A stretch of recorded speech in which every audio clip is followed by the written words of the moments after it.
nice little motley crew. Let's see. Where are we streaming? I'm going to look real quick. You don't hear me breathing, do you? No, not yet. No. Okay, YouTube sent me a push. Push it real good. If everybody can give me some do not media. disturbing on my phone. Doesn't look like we're on Stitch or Switch or what do they call that? Glitch? You got me in Twitch, that's it. stitches. All right. Phone on vibrate just in case, but I wonder why. I know they updated it. Let's see. Streaming. all right. Because I got Now, let's see. Are we on the YouTube link that I shared earlier? I put it on my phone and it looked like it was saying waiting on. But let's take a look. Right. Let me take Let's a look make sure on it's the right one. If not, it's still on this the same this universe, right? Star Trek universe. So does this Riverside make it a lot easier to get going? No. You know what makes it a lot easier to get going? Being in Having person? somebody besides Albie do the setup. Hey, yeah, we are on the right thing. Yeah, so it looks that like could work. it looks like we're on. Got a couple thumbs up. 2 watching now. All right. One of them is so me. that did work. Yay. All right. So let me open the chat. Hey, we got the omnipotent Willard. Yay. I'll read it when we're on live. Liver. But, you When know, we're like on Liver. Liver. Liver and onions with bacon. Delish. Exploration reconnect. See that? Well, we're live. It says we're live, and it says it's working, but I don't know. Riverside. Okay. Let me get everything ready. Everybody access your show notes. You're all good? Yeah. I mean, All right. Make it up as we go. The ad read is after the break. And remind me, I got a goggle gag. goggle gag. It'll look better. Did we have the same idea? Maybe. Well, I'll let you go first because, you know. No, I just was going to have a little thing, but I've had a little thing for the last like 5 years or so. I don't know what happened. I don't know if okay. it's because I got fatter or because I got older. A little bit of both, probably. And we're live. All right. So I guess we can go. What time is it? 10:30. That's about when we said we'd go. Thank you, Brent, for joining us on such short notice. I really appreciate that. Anytime. yes, welcome. Nice to meet you, sir. I feel like I know you, but you probably don't know me. I'm He sorry doesn't that watch you a lot of you know YouTube. me. I don't even watch our show on YouTube. I'm more of a podcast All guy. right. Yeah. I'll be Hello, honest. Trek. Oh, Oh, see, and we're live. and we're live. Hello, Trek Explorers. And we're live. Hello, Trek Explorers, and welcome back to Trek Exploration. I'm Albie. I'm Chris. And I'm Brent. Brent, if you are a viewer or listener of Trekaholic, another Star Trek podcast, or anywhere in the Babylon 5 fan community, you might know Brent. But Brent, you are the first. This is the first time you're meeting Chris, right? It is. Brent, Chris, Brent. This is like a meet cute. I think this is It like is. a rom-com waiting to happen, bro. I like that. I would watch that. I would star in that. I would be in that. I said that just to appeal to you, Albie. I appreciate that. Brent, tell us a little bit about yourself. I know you're a software developer and you live in Langley, British Columbia. What? Is that right? Chilliwack now. It used to be Langley. So, yep. Oh, but where is it now? it's called Chilliwack. So we Wow. are about an hour east of Vancouver. Okay, nice. That's what everybody knows. So tell us about yourself. I'm software developer. I am sci-fi fanatic since I was forever. 10 probably. And yeah, I got forced to watch Star Trek by a babysitter, and after I don't know 10 episodes or more of forced to watch the show, I just started to actually enjoy watching the show, and then I found out there was more shows than Star Trek, and just kept on going. That's cool. And today that babysitter is my wife. Living the dream. Living the dream. I'm not talking about Brent. I'm talking about me. Let's see. Yeah, Stargate. I know we both like Stargate. We both like Babylon 5. So yeah, my top show has probably been Babylon 5. But I do love Stargate SG1. I actually got to visit the set of that one time. Wow. I used to be filmed locally. And Like a location shoot, or did you actually see the gate or something? both actually. I got 2 days on the set, 1 day in studio. So I got to go to Bridge Studio, see the actual Stargate, the walk around all the different sets. Pretty neat, very neat actually. They're filming episodes 1 through 3 of season 6, and so they were Nice. they're running around, and then I got to go on scene, on set, out on location for 1 day. So Did you see Michael Shanks? I saw them all. Ah, Didn't get to wow. talk to any of them. Gary Sadly. Jones. Gary Jones hung out with you. Had lunch with you, right? Sadly, no. Oh, sad face. All right. Well, I think Brent's got all the nerd cred. We tried. Well, I don't know. He needed to take a page out of your book and just jump in front of Michael Shanks right before he's going to lunch and saying, "Hi, I'm Brent." I would have. So, side story there. I actually got pulled aside because I made eye contact with actually Amanda Tapping while she was filming a scene. Wow. So apparently, you're not supposed to make eye contact with the actors when they're doing a scene. But don't they say like my eyes are up here? I don't know. So I love Amanda Tapping. What was that show she was in? I paid $5 an episode to watch it blurry on the internet. I guess a Sanctuary. No. Sanctuary, yeah, Okay. Sanctuary. Yeah, I love that show. Amanda Tapping, she's cool. I never finished Sanctuary. I got to. Okay, today we're talking about We're live. today we're talking about Star Trek: The Next Generation, Season 1, Episode 20, Heart of Glory. With stardate 41503.7, and that's the year 2364 on the Gregorian calendar. The original air date, most likely, because there's different sources that give us different things, but most likely March 21st, 1988. The story is by Herbert Wright and DC Fontana. Gotta love DC. And teleplay is by Maurice Hurley, directed by Rob Bowman. What do we do first? First impressions, Chris? Or do we do the synopsis? What do we do? First impressions of this one, and then we'll do the synopsis. And we should also let everybody know who's watching on YouTube that this episode is brought to you in Visor Vision. If you have too little visual stimulation, just come tune in right now on YouTube for Visor Vision. It's so wonderful that we got to see something like that introduced in this episode because they explore it so thoroughly as this series goes on. Visor Vision. Visor Vision. More on that later. Only on Trek Exploration. More on that later. All right, why don't we start with the newbie on this show, even though he's a veteran on Trekaholic and other Star Trek podcast. Brent, what are your first impressions of Heart of Glory? So, this is one of the episodes I think I've always just wanted to skip by because I've never really enjoyed it historically. Wow. I watched this thing now 5 times in a row since finding out I'm going to be on this show, and so to really get a feel for it, I actually grown to like aspects of the episode. Okay. I kind of want to hear everybody else's thoughts. I think before I go too deep into my details. All right. But yeah, Chris. Well, this sure was a Klingon episode. first time we see it. I kid. I believe that this is an introduction of Klingons in the next gen, right? Aside from Worf. So, Pretty much, yeah. yeah. Did I like it? Yeah. Another instance where the memory of it, I have a little bit of dread going in and a little bit of reticence, but as I watch it, I'm enjoying it. And I kind of lie a little bit because I did like this episode the first time I saw it. I think last year was the first time I ever saw it.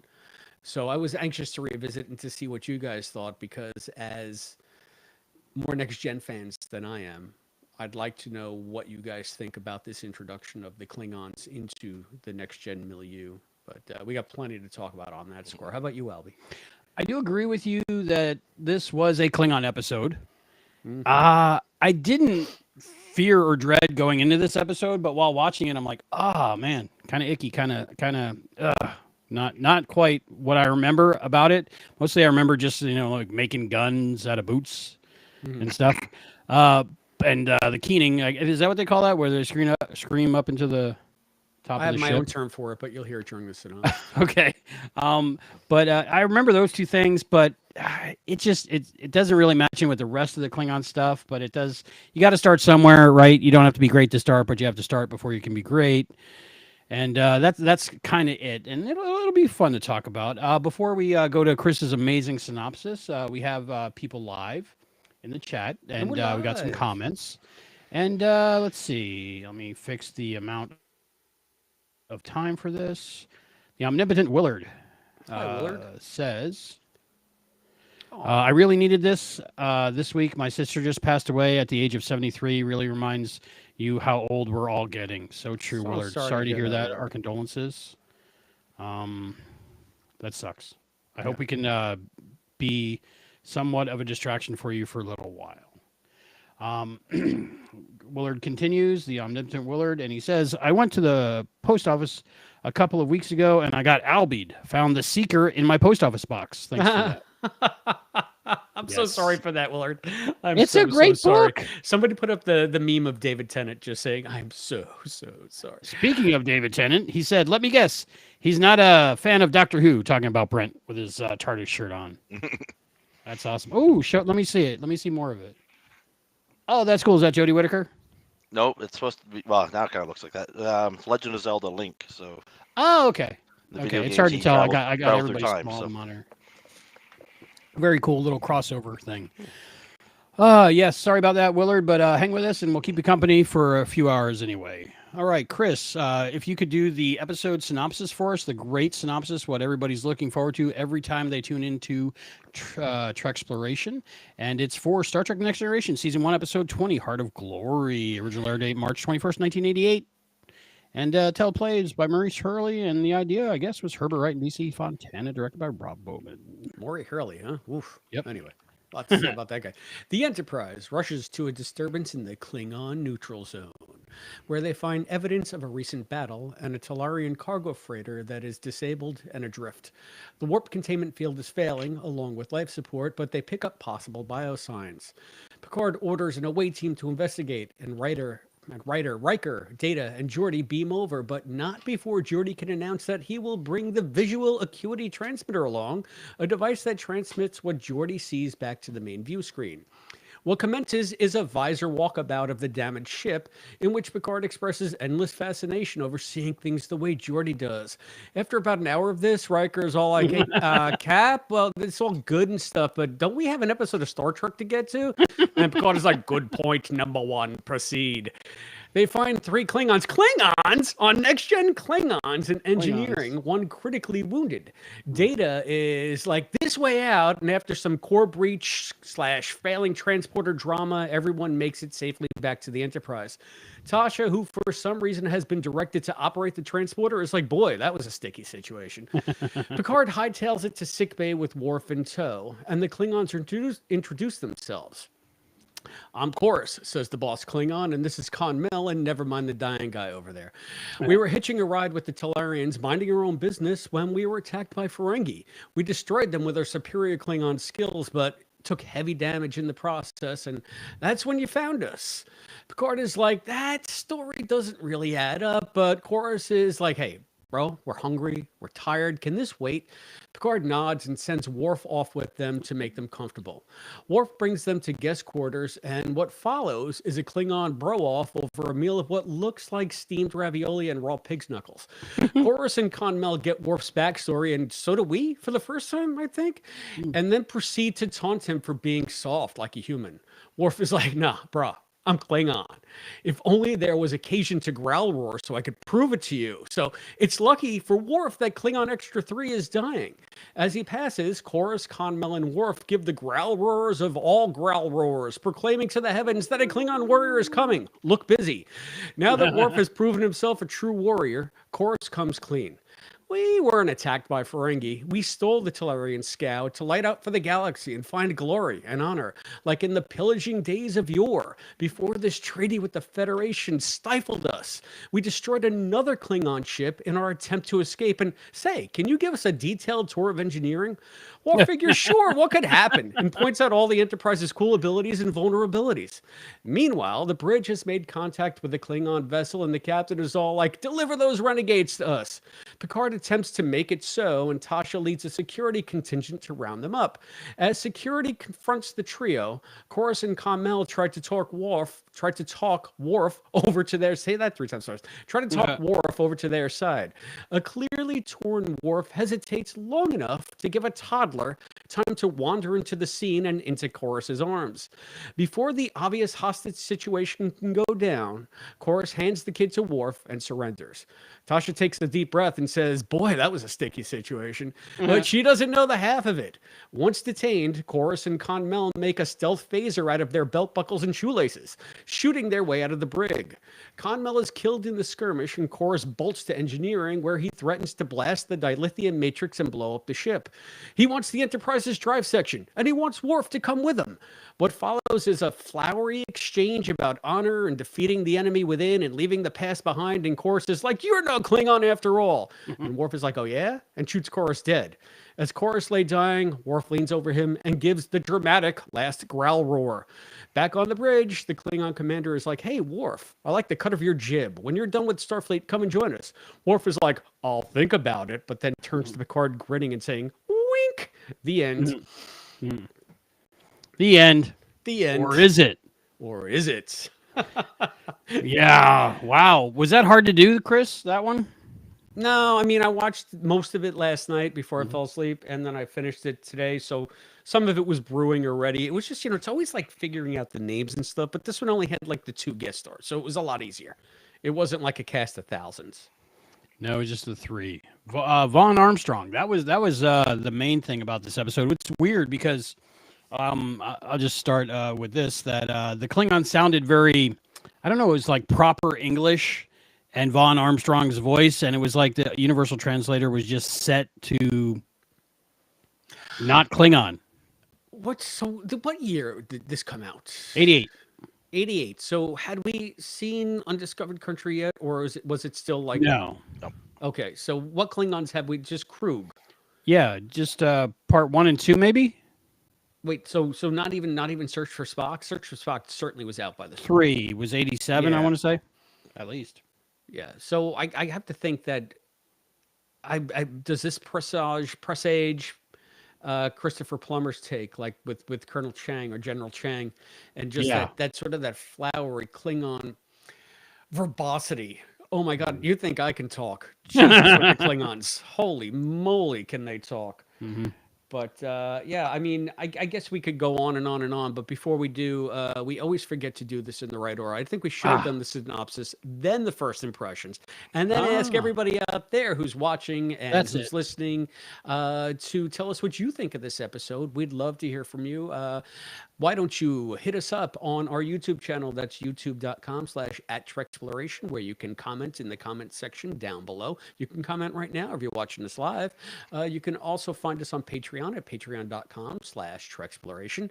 Find us on the gram at TrekExplorationPod and Blue Sky Social at TrekExploration. Blue Sky, smiling TikTok at me. us, TikTok Nothing at but blue TrekExploration. skies. Do Email I see? TrekExplorationPod@gmail.com. And you can buy us coffee, buymeacoffee.com/TrekExploration. And you can send us a coffee at P.O. Box 542, Bayport, New York, 11705. Please just put it in a sealed container. I don't want to have to be mopping coffee out of the post office box. That's P.O. Box 542, Bayport, New York, 11705. And we want to thank all of you who are listening, who are watching, and we especially need to thank our intrepid crew of Trek Explorers. That includes our lifetime member, the omnipotent Willard. The omnipotent Willard! Who is now also so omnipotent that he is also a cadet. Cadet Willard! Cadet Willard!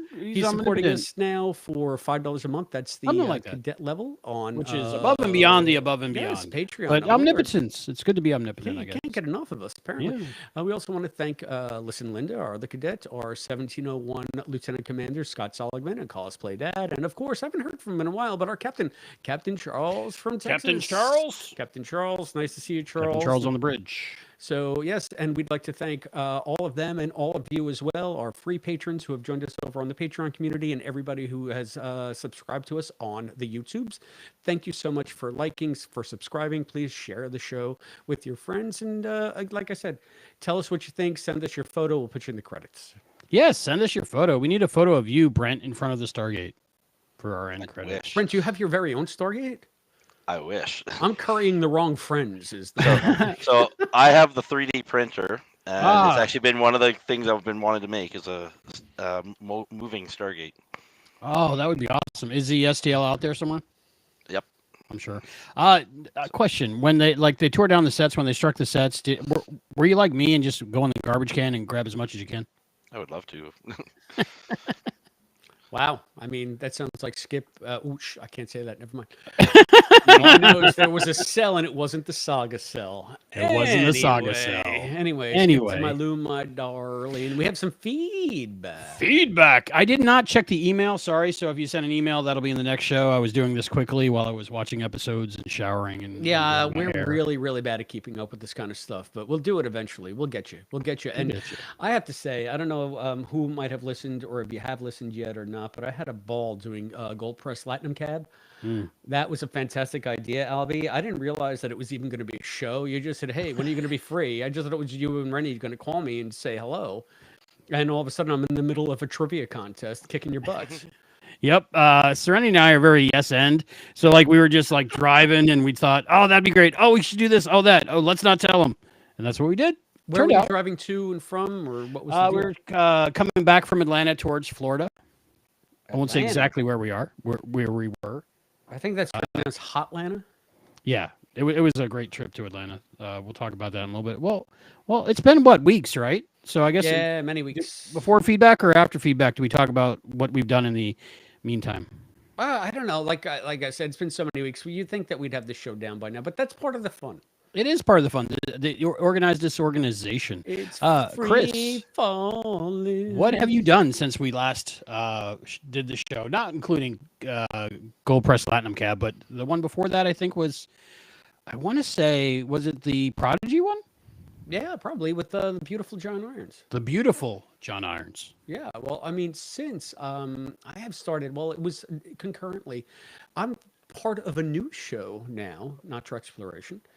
I've been participating finally after all the years of wanting to do it in a sort of like a real play podcast. It's not a D&D one, which is what I always dreamed of, although I am in a D&D campaign right now as well. But my friend Rick Tatro, who is also a giant Star Trek fan and is one of the hosts over on the Infinite Potato Alliance. That's Sean's network, where that Star Trek podcast is broadcast. The great Sean, right? Many other shows, Captain Game Show, John Show is over there. He started a Call of Cthulhu real play podcast called Unspeakable. I think it's called Unspeakable. Is that the thing that kind of looks like that, or? Yeah, Okay. kind of like that. Yeah, it's funny because I saw like a charm, like a bracelet, and I said, "Is that Cthulhu?" Because it had like a Jewish star, a cross, and it looked like tentacle being, but they said that was like the hand of something, the hand Monos, the hand of fate. I don't know. So I'm probably disrespecting somebody's belief system and or religion, but I don't mean to. Our apologies. I'm just ignorant. Yeah, aren't we all? Yes, it's called Unspeakable, a Call of Cthulhu actual play podcast. So I'm playing an investigator, investigating the disappearance of a couple of people along with a band of other explorers. And it's fun for me because I've never played a game like this before. It's much more investigatory. It's not so much like, roll for initiative and start swinging your sword. It's more cerebral. It's kind of like cosplaying, not even cosplaying, kind of like role playing Supernatural. That's the way I look at it. Like I pretend I'm one of the Winchester boys. Very cool. And I go on because that's the other thing I've been doing. I mean, Lorik still cannot get enough Supernatural. We just watch like 4 episodes of Supernatural every night. That's my life. What's the last episode you watched? We're in season 10. Wow. Something with Rowena, and they were in a house trying to get a codex out of a safe from the Men of Letters, and there was like a spell trying to make them kill themselves. Dean was back in purgatory with Benny, and Sam was seeing Rowena. She wasn't really there, and some lady shot herself in the head. It was, gruesome. Oh, like sounds romantic. Supernatural is, yeah. And Cass got his grace back. Season So 10. I got another one too. So spoiler alert, Cass gets his grace back. Season 10, you're halfway through. That's nice. How about you? I've spoken enough.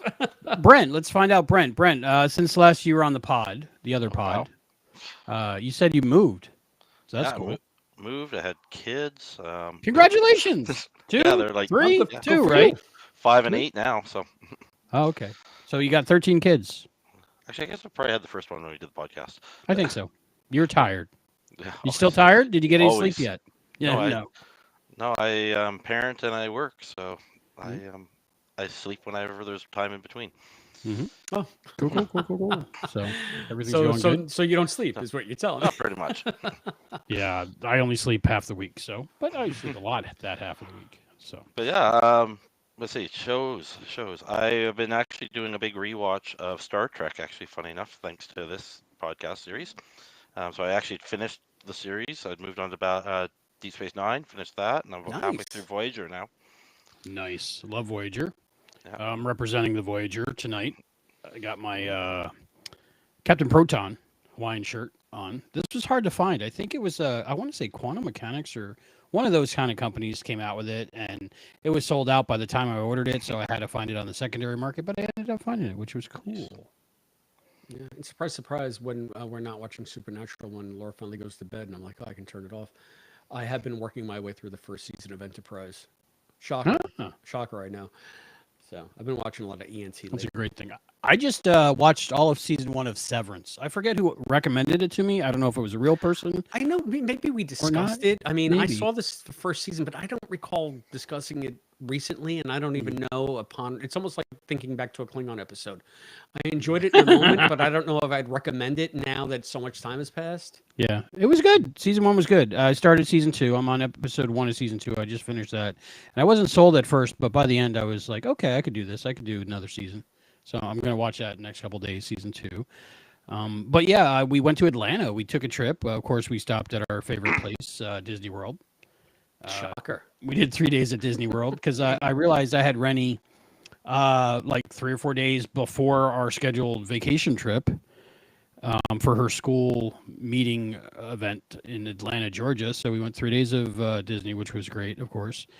And then it was a road trip to Atlanta, and we had just a blast. She's part of a homeschool thing that's online, and it's like a university, but for middle school kids and high school kids. And so it was a big meetup of all the homeschool kids. So like a bunch of geniuses, trying to see how far they could count digits of pi and such. They party like rock stars. But we had a great time, and we visited like the Martin Luther King Museum. They have a reflecting pool where they're interned, I think it's called. And then let's see what else we did. We saw his childhood home. Oh, and that was something cool. Rennie got a wooden junior park ranger badge from the park ranger that is in control of Dr. King's childhood home, which is really cool because she was knowledgeable about chess. And And he that was just using comes chess to explain the family of Dr. King. So that was fun. And then, of course, we went to the world's largest, at least at one time, aquarium in Atlanta, and that was fun. We did a Brent, whole didn't you bunch. say? Didn't you think he was going to say ball of twine? I was thinking peanut or something random. Frying pan. The largest ball of twine in Minnesota is on our bucket list. But we couldn't go up that far because we only had a few days. I used half of her vacation days that I get in combination with the days that I normally have her to get like 10 days with her. So that's all we had, and we were driving. So, but we filmed that Gold Press Platinum cab, and that was really fun. Yeah, that was a lot of fun. So lot do of fun. more like that because it requires no prep on my part, and I can just sit on my couch. Yeah, you were saying so we should do something where you don't have to do any prep, and we just called you like surprise, you're on the air. First time, long time. Yep, exactly. All right, so feedback. We got some feedback. Oh yeah, I think we do. For Gold Plus Platinum Cab, good segue. Listen, Linda, our cadet, writes, according to Memory Alpha, Lieutenant Lisa was on the episode Turnabout Intruder. She was the court reporter in Spock's court-martial for mutiny when Janice Lester takes over Kirk's body. So I guess they gave her a little bit more of a role. Like, why wouldn't they give that? That was, by the way, a question on the Gold Press Platinum Cab. Who was the communications officer in Turnabout Intruder? And I, of course, had to guess Uhura because I knew while it was an Uhura, I couldn't remember a damn thing. But if you have like this Lieutenant Lisa and she's doing the stenography and everything for the mutiny trial, why wouldn't you give that to Nichelle? I guess maybe Nichelle just wasn't available for that day. Maybe. I don't know. I wonder if there's a bigger story there. I wonder if her affair with Jean got out and Madgel's like, she ain't coming to set. They're all dead, right? Nobody can sue me for saying that. I don't know. Is it too Listen, soon, Linda Albie? says, loves Severance. I just watched the finale. Okay. No spoilers. All right. I can't even remember how it ended. Season 2, did you watch? No, I Okay. haven't. That Yeah, just again, dropped, I think. I'm just not. Yeah, That's the only reason I even know of the show. Is keep seeing the ads. Yeah, it's different. it's high concept. Yeah. I like the tech, the retro tech, the alt tech. Very low key like. Yeah, so now we know who Lisa is. Lieutenant Lisa Colcham. Exactly. All right. We have Stacy and Dave, Corman Productions. This is for Coming of Age, which was the Wesley Gets into Starfleet Academy. We gushed over that one, man. I was listening to it, and boy, Sandy, if you haven't heard it yet, go back and listen. You're going to be so proud of yourself. Anyway, I mean, according to us, you deserve all the accolades. And it's not just because we're friends that we love the episode. We really do. So Corman Productions writes, and I'm guessing it's Susie Q. Nice shirt, Albie. TV Deep Dive podcast. I think this episode is a decent first season TNG episode. I guess you're wearing the Corman Productions T-shirt. Mine is over there. I got the green one. You got the gray one, charcoal kind of thing. Mine is sort of greenish. Okay, it's hard to Greenish tell grayish. on the monitor. Yeah. I don't have visor vision. More on that later. Visor Vision. This episode brought to you by Visor Vision. Oh my. And Corman TV Productions. Corman Productions for the TV Deep Dive podcast on many shows, including Quantum Leap. Yes. I'm going to listen to their Gilmore Girls show. I'm going to assume they have a Yeah, Gilmore they're pretty good. Girls I think show. I listened to their Groundhog Day one. That was a good one. Right. And Linda, we keep doing this to you. She's writing, I actually watched these episodes, Prodigy 1 and 2, when we did the Prodigy. I think we might have read that. No, we didn't, right? Because we haven't I done don't know. anything since. Anyway. Yeah, 2 weeks. No, I think Yeah, 2 it's weeks been a ago while. I was traipsing around the globe. Oh, you know what we forgot? Did we mention that we did a whole other podcast, you and me, Albie? Oh yeah, we did. We Right. did Get around Sugi's to it eventually. podcast, Damon's podcast, Fandom Entanglement, and we did the one on sliders, and it's coming out soon. I'm not sure when. If Sugi's in the audience, let us know the exact date. But yeah, we both guested on that. Talk a little bit about that, Chris. Yeah, it was the first episode with the Chromax. Chromax on sliders. Just talking about one episode. Yeah. Yeah, and you know us, it was a 4-hour extravaganza. Yeah. They normally do one. We did 4 because that's us. Another show filmed around here. They were trying to. Yeah, it was. They were trying to go through it like in order, kind of like with a fast pace. But I just kept. And then finally, Chris said, "You have to just stop recording. Albie will go on forever." And that's how the episode ended. So. We got some feedback from Sugi, didn't we? Yeah. He was talking about Coming of Age 2, the Wesley Starfleet episode. It feels like it's been ages since I left feedback. It's great having both of you back talking about TNG. I guess we do leave for big, long gaps. But anyway, like Busy much people. of seasons 1 and 2, it's been some time since I last saw these episodes. Your discussions bring back some of my memories, and I do remember enjoying this episode as well. I'm also in the pro Wesley camp. I never really understood all the hate and flack his character received either. The conspiracy angle was a nice attempt at early serialized storytelling for TNG, which is something I can appreciate. From what I understand, conspiracy was originally meant to lead into the introduction of the Borg as more of an insectoid species, but once they were redesigned into a cybernetic life form, the storyline was dropped. That's more of a discussion for when you guys get to conspiracy in 1-25, 6 episodes from now. I guess 5 episodes from now. Glad you are both feeling better and looking forward to more Star Trek discussions. Keep up the great work, guys. Damon, thank you, Damon. Yeah, Chris was a little under the weather, but better now, right? Yeah, we're not talking about our health anymore. We did that. Become the old man gripe bitching about their health podcast. How are you feeling, Brent? You were a little under the weather too. Yeah, Brandis, you can bitch. You still have you still have a little bit of cheddar in there. You can you've got some capital that you can. I'm better-ish. Sickest I've ever been in my life. Got Yeah. sick in November when turned bronchitis. Went to pneumonia. Went back to bronchitis. Found out I had strep throat at some point in there. I hate strep. Jesus, there's something like you think you feel bad now. Wait till Albie mails you a copy of The Seeker. So just put that right into the trash. No, Please. it's a great book. It's like Indiana Jones, but with time travel. It's awesome. Ooh, that sounds fun. Yeah, it's great. Yeah, so all good, but that I'm was sorry my to hear 3 that, month brother. journey. Jesus. Oh, like I said, sickest I've ever been. It was scary. Maybe maybe we're just using it all up now, and we won't be sick Yeah. for like. We're all gaining our immune systems back after 2 years of being scared of everything. So I always thought I had a great immune system. Then I had kids, and I realized no, I just don't. I just don't lick the playground or something like that. Yes, they're petri dishes. They are.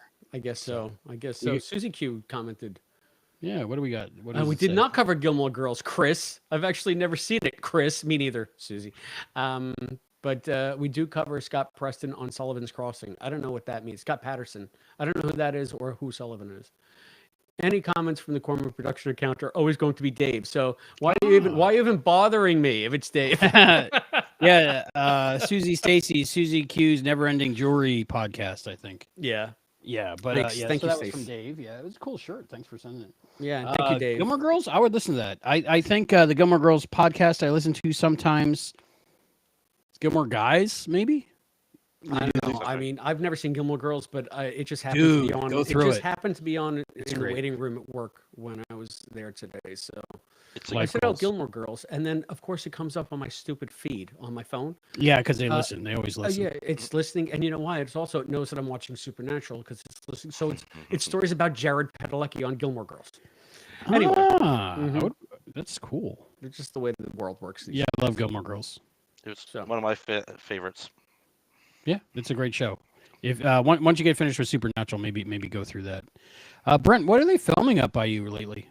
I honestly don't know anymore. I know I keep seeing the signs. So they always put the little rectangles out on the street lights and that to say like ABC or something. Oh, That's, do they do like fake titles, like Blue Harvest kind of thing?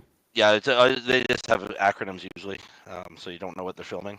But Cool. you drive around and you see usually they're in colors, so you see a green one or a red one, and then sometimes they have arrows. Do you That see just them tells like? Do they got to redress street signs and stuff to make them look American? No, they don't tend to do a lot. I've noticed that watching the shows, they don't tend to do a lot of that when they film, but they do some. Like the Langley Hospital, my dad was in there 20 years ago, and he's like, they changed the sign, and I look out the window, and it's Smallville Medical Center. Nice. The whole front of the hospital. Didn't even know. I walked right under it, right in, and didn't even notice the whole front of the hospital had a relabel.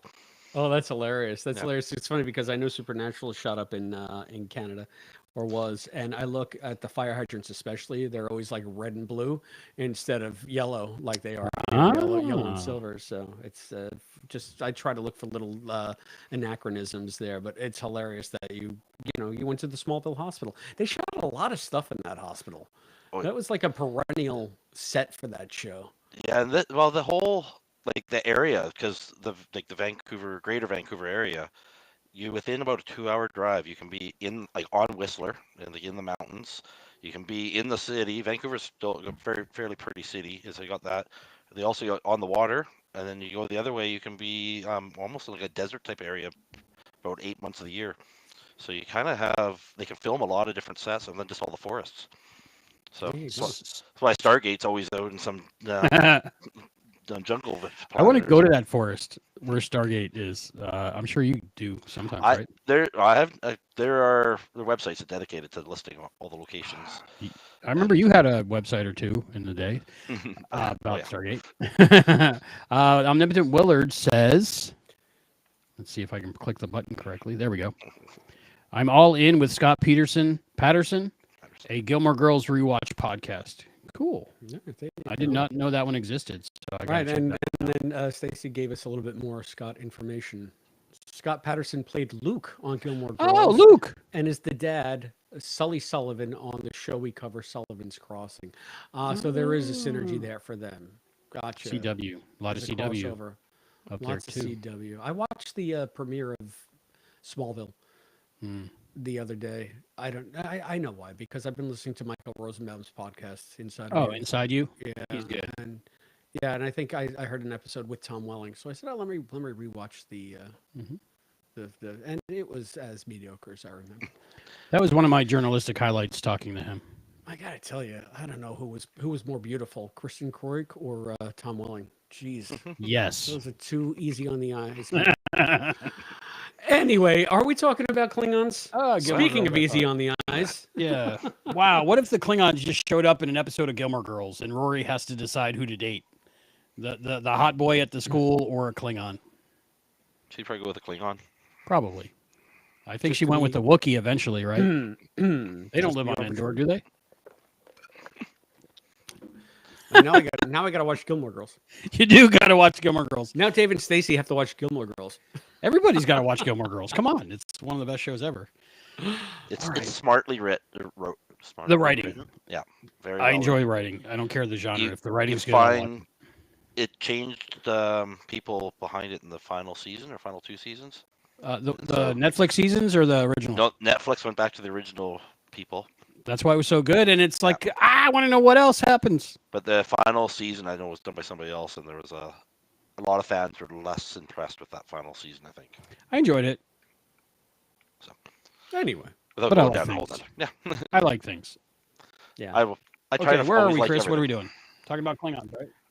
I just want to know. I mean, as longtime Star, I don't really know about your Star Trek bona fides, Brent. I know that you were on with Albie, but I mean, and you've been watching DS9 Voyager.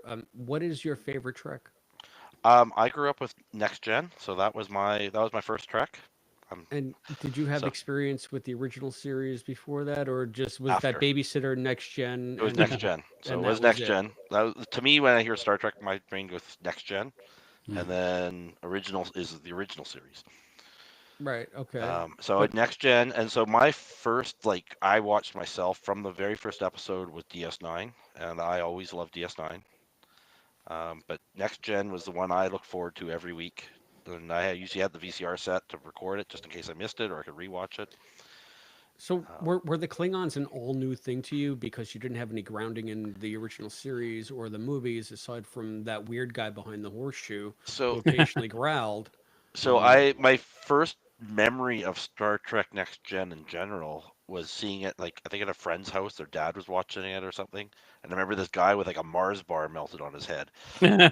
Thinking, well, who the hell's that?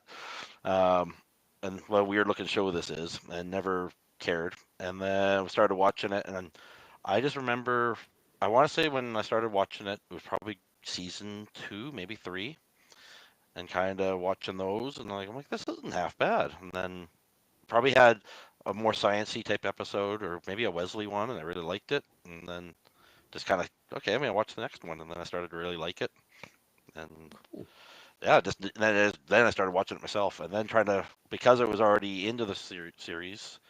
I think I'd already met Klingons, Romulans, kind of everything. hmm So then Right. going, and then it was a matter of trying to find reruns to watch all the classics, like their original series and just the original season 1 and 2 of Next Gen. Yeah, because they weren't readily available at that time. I Mm-mm. keep No, forgetting the you know streaming what? environment is The difference though back relatively new. then Yeah. was reruns. Like Saturday morning there would be 2 episodes on like the Space Channel or Sci-Fi Channel or whatever. Yep. So I slowly be able to catch up over time. But usually they aired them out of order. So you'd see like season 1, episode 15 one day, and then season 2, episode 5 the next day or something. I noticed though that sometimes when they did that, they would do them so like if they had two on back to back, they wouldn't be back to back, but they would be like season 1, episode 5, season 7, episode 3, and then the next day would be season 1, episode 6, Six. season episode of yeah. It's like they for whatever reason they did it that way. Geez, So is DS9 is your jam for the DS9, most I part? think in the grand scheme, that's the one I still love the most. I think. Gotcha.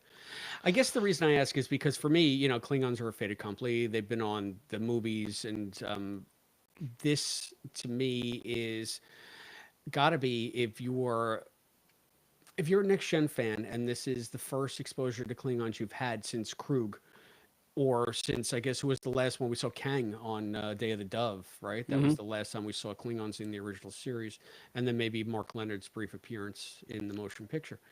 So, Albie, I guess maybe this is a question for you then. I mean, as someone that knew the original series, was it exciting to see finally like Klingons return to the small screen?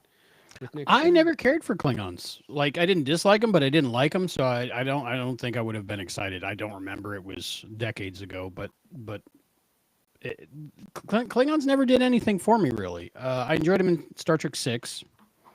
I enjoyed Christopher Lloyd.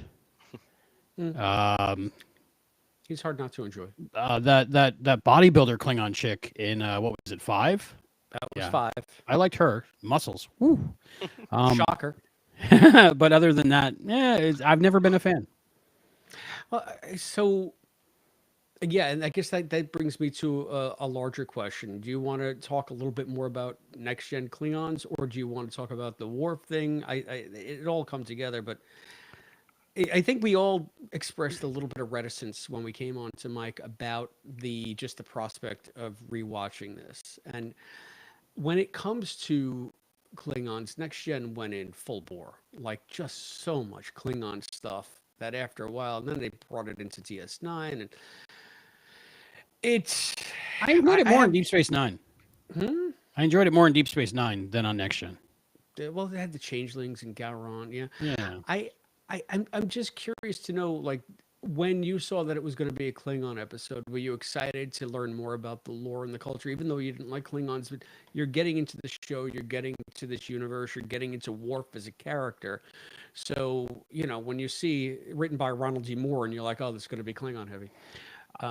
Was that a good thing? Was it a bad thing? I think rewatching it, I go I stress about Klingon episodes coming up because I'm not going to really enjoy them because they're basically the same episode over and over again with slight changes. But at the time watching them live, I always gave it a chance and I found things in them. But on rewatches, it's just like too much for me. It's just the same thing over and over again. What about you, Brent? So if I went at this trying to go with the mindset of never seen anything but the 19 episodes prior, I'm going in watching it, maybe even no original series. We have not met Klingons yet this season. Like we're at the end of the season, and all we know is Worf. And Worf so far has been this guy standing at the back of the back. Every once in a while he goes on an away mission with them. Seems to fill in for Tasha when she's busy. But otherwise he's a kind of an extra character they have that they wanted the Klingon, but they didn't know what to do with him. And then so this is the first time we see real, I guess, other Klingons. And so it's like, wow, we actually get, and then I think if anything, like this is a Worf episode. This is all about Worf. It's trying to actually give him the backstory. We finally find out he's an orphan. We kind of have that backstory about who they are, what's going. They've had that peace treaty now with the Federation. If you hadn't seen the movies or anything else, the last we saw in original series, they were the enemy. So now now we find out they have a treaty with the Federation, and then these are Klingons who are unhappy about that. They want a war. They want the battle again. So it's kind of a neat take on it.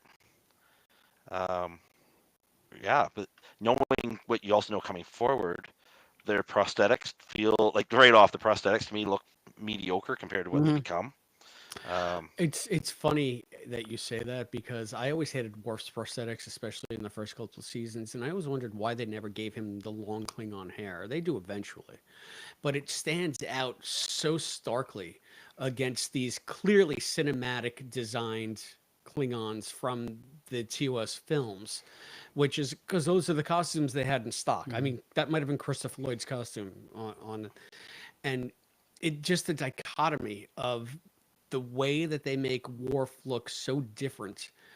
And then they get these guys. And I think you're right. Like the prosthetics were a little bit obvious, but I think they were okay. They reminded me of the Disco and now the Strange New Worlds prosthetics, which to me are just like too plastic. Like they just look fake. Something glued on the head. Yeah. They just look like a helmet. And these were actually marginally better than that. So I don't know if it's that maybe HD doesn't do these makeup effects any favors. I don't know. Probably. Yeah. I did like seeing the uniform. Like, do you see that costume? And I'm like, that is the Klingon uniform defined for the rest of the series. Like, Yeah, it never changes. It was cool. Other than the disassembled gun everywhere, those were added on. I kind of like that. Yeah, it was cool. That was like I said, the one thing I remembered about this episode pretty much. I guess if the weapons disassembled, it's kind of like a ghost phaser where the computer doesn't recognize it as a weapon when they transport or something. I mean, can you make it out of just what you have, or do you need two Klingons and a dead one whose whose boot hook you steal or whatever? Yeah, That's what my Nobody thought saw was. that. Maybe they split it between two people, or three, so it doesn't get caught. Yeah, I mean, but then you got to figure what good is. Well, I guess that's if you're going to be facing an enemy, because I guess then every Klingon would know that every other Klingon has stealth phaser technology secreted about their person. So just as long as you're not caught with three other Klingons alone, I guess you're okay. I guess you need three. But I liked that twist in this. So I'm sorry, I keep interrupting. Me? Oh, always interrupt me or I'll keep talking. I were they planning on getting caught? Is that why they have that? I think that maybe that's why they acquiesced to being caught so easily. I don't know if they're planning, but they probably always have it just as a contingency. I mean, they're a warrior race. It kind of makes sense that they would have stealth weapons secreted about their person. And these three were like renegades, or like they were on the run, so they probably had a feeling they would get caught. It also helps, I guess, justify some of the more clunky aspects of these costumes, especially like the kiss boots. I mean, it's like special guest star Gene Simmons.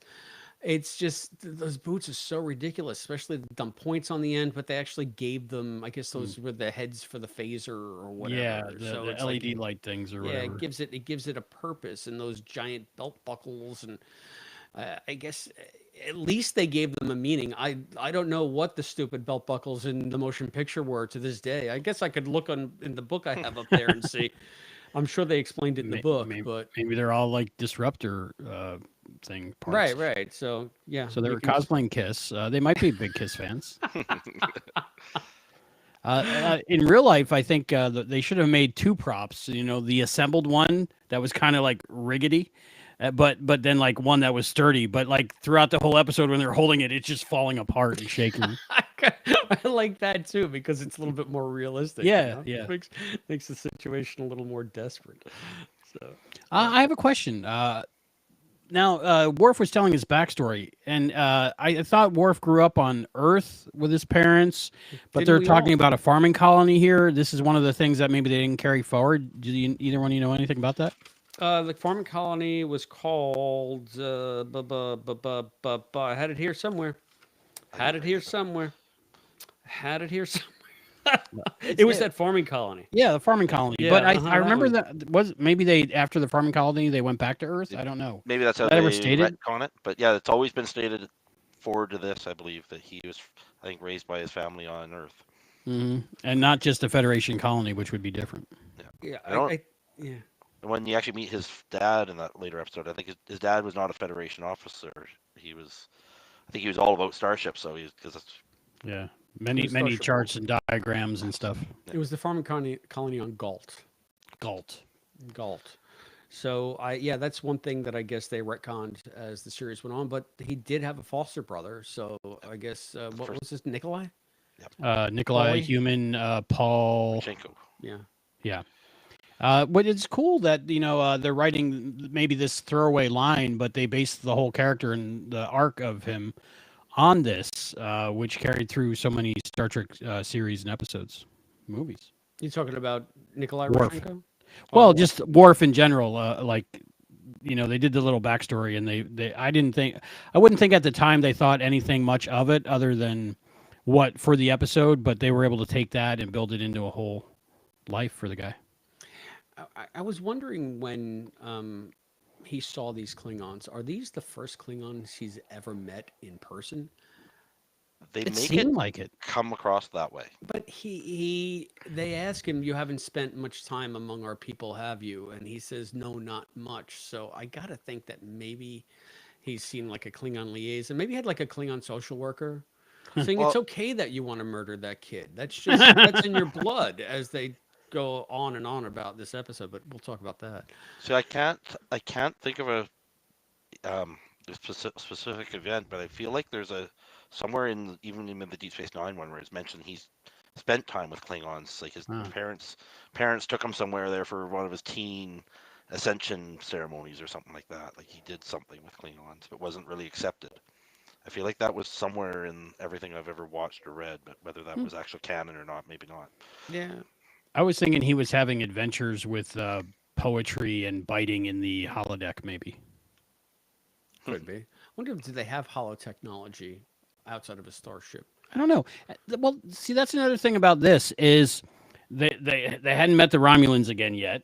They're not sure what Klingons are, and they're not sure if they're calling the Ferengi, and like it was like they don't really know much about the rest of space. It's like they're still learning, and then like in a few years, everybody knows everything about everything, and it just seems like it doesn't go together.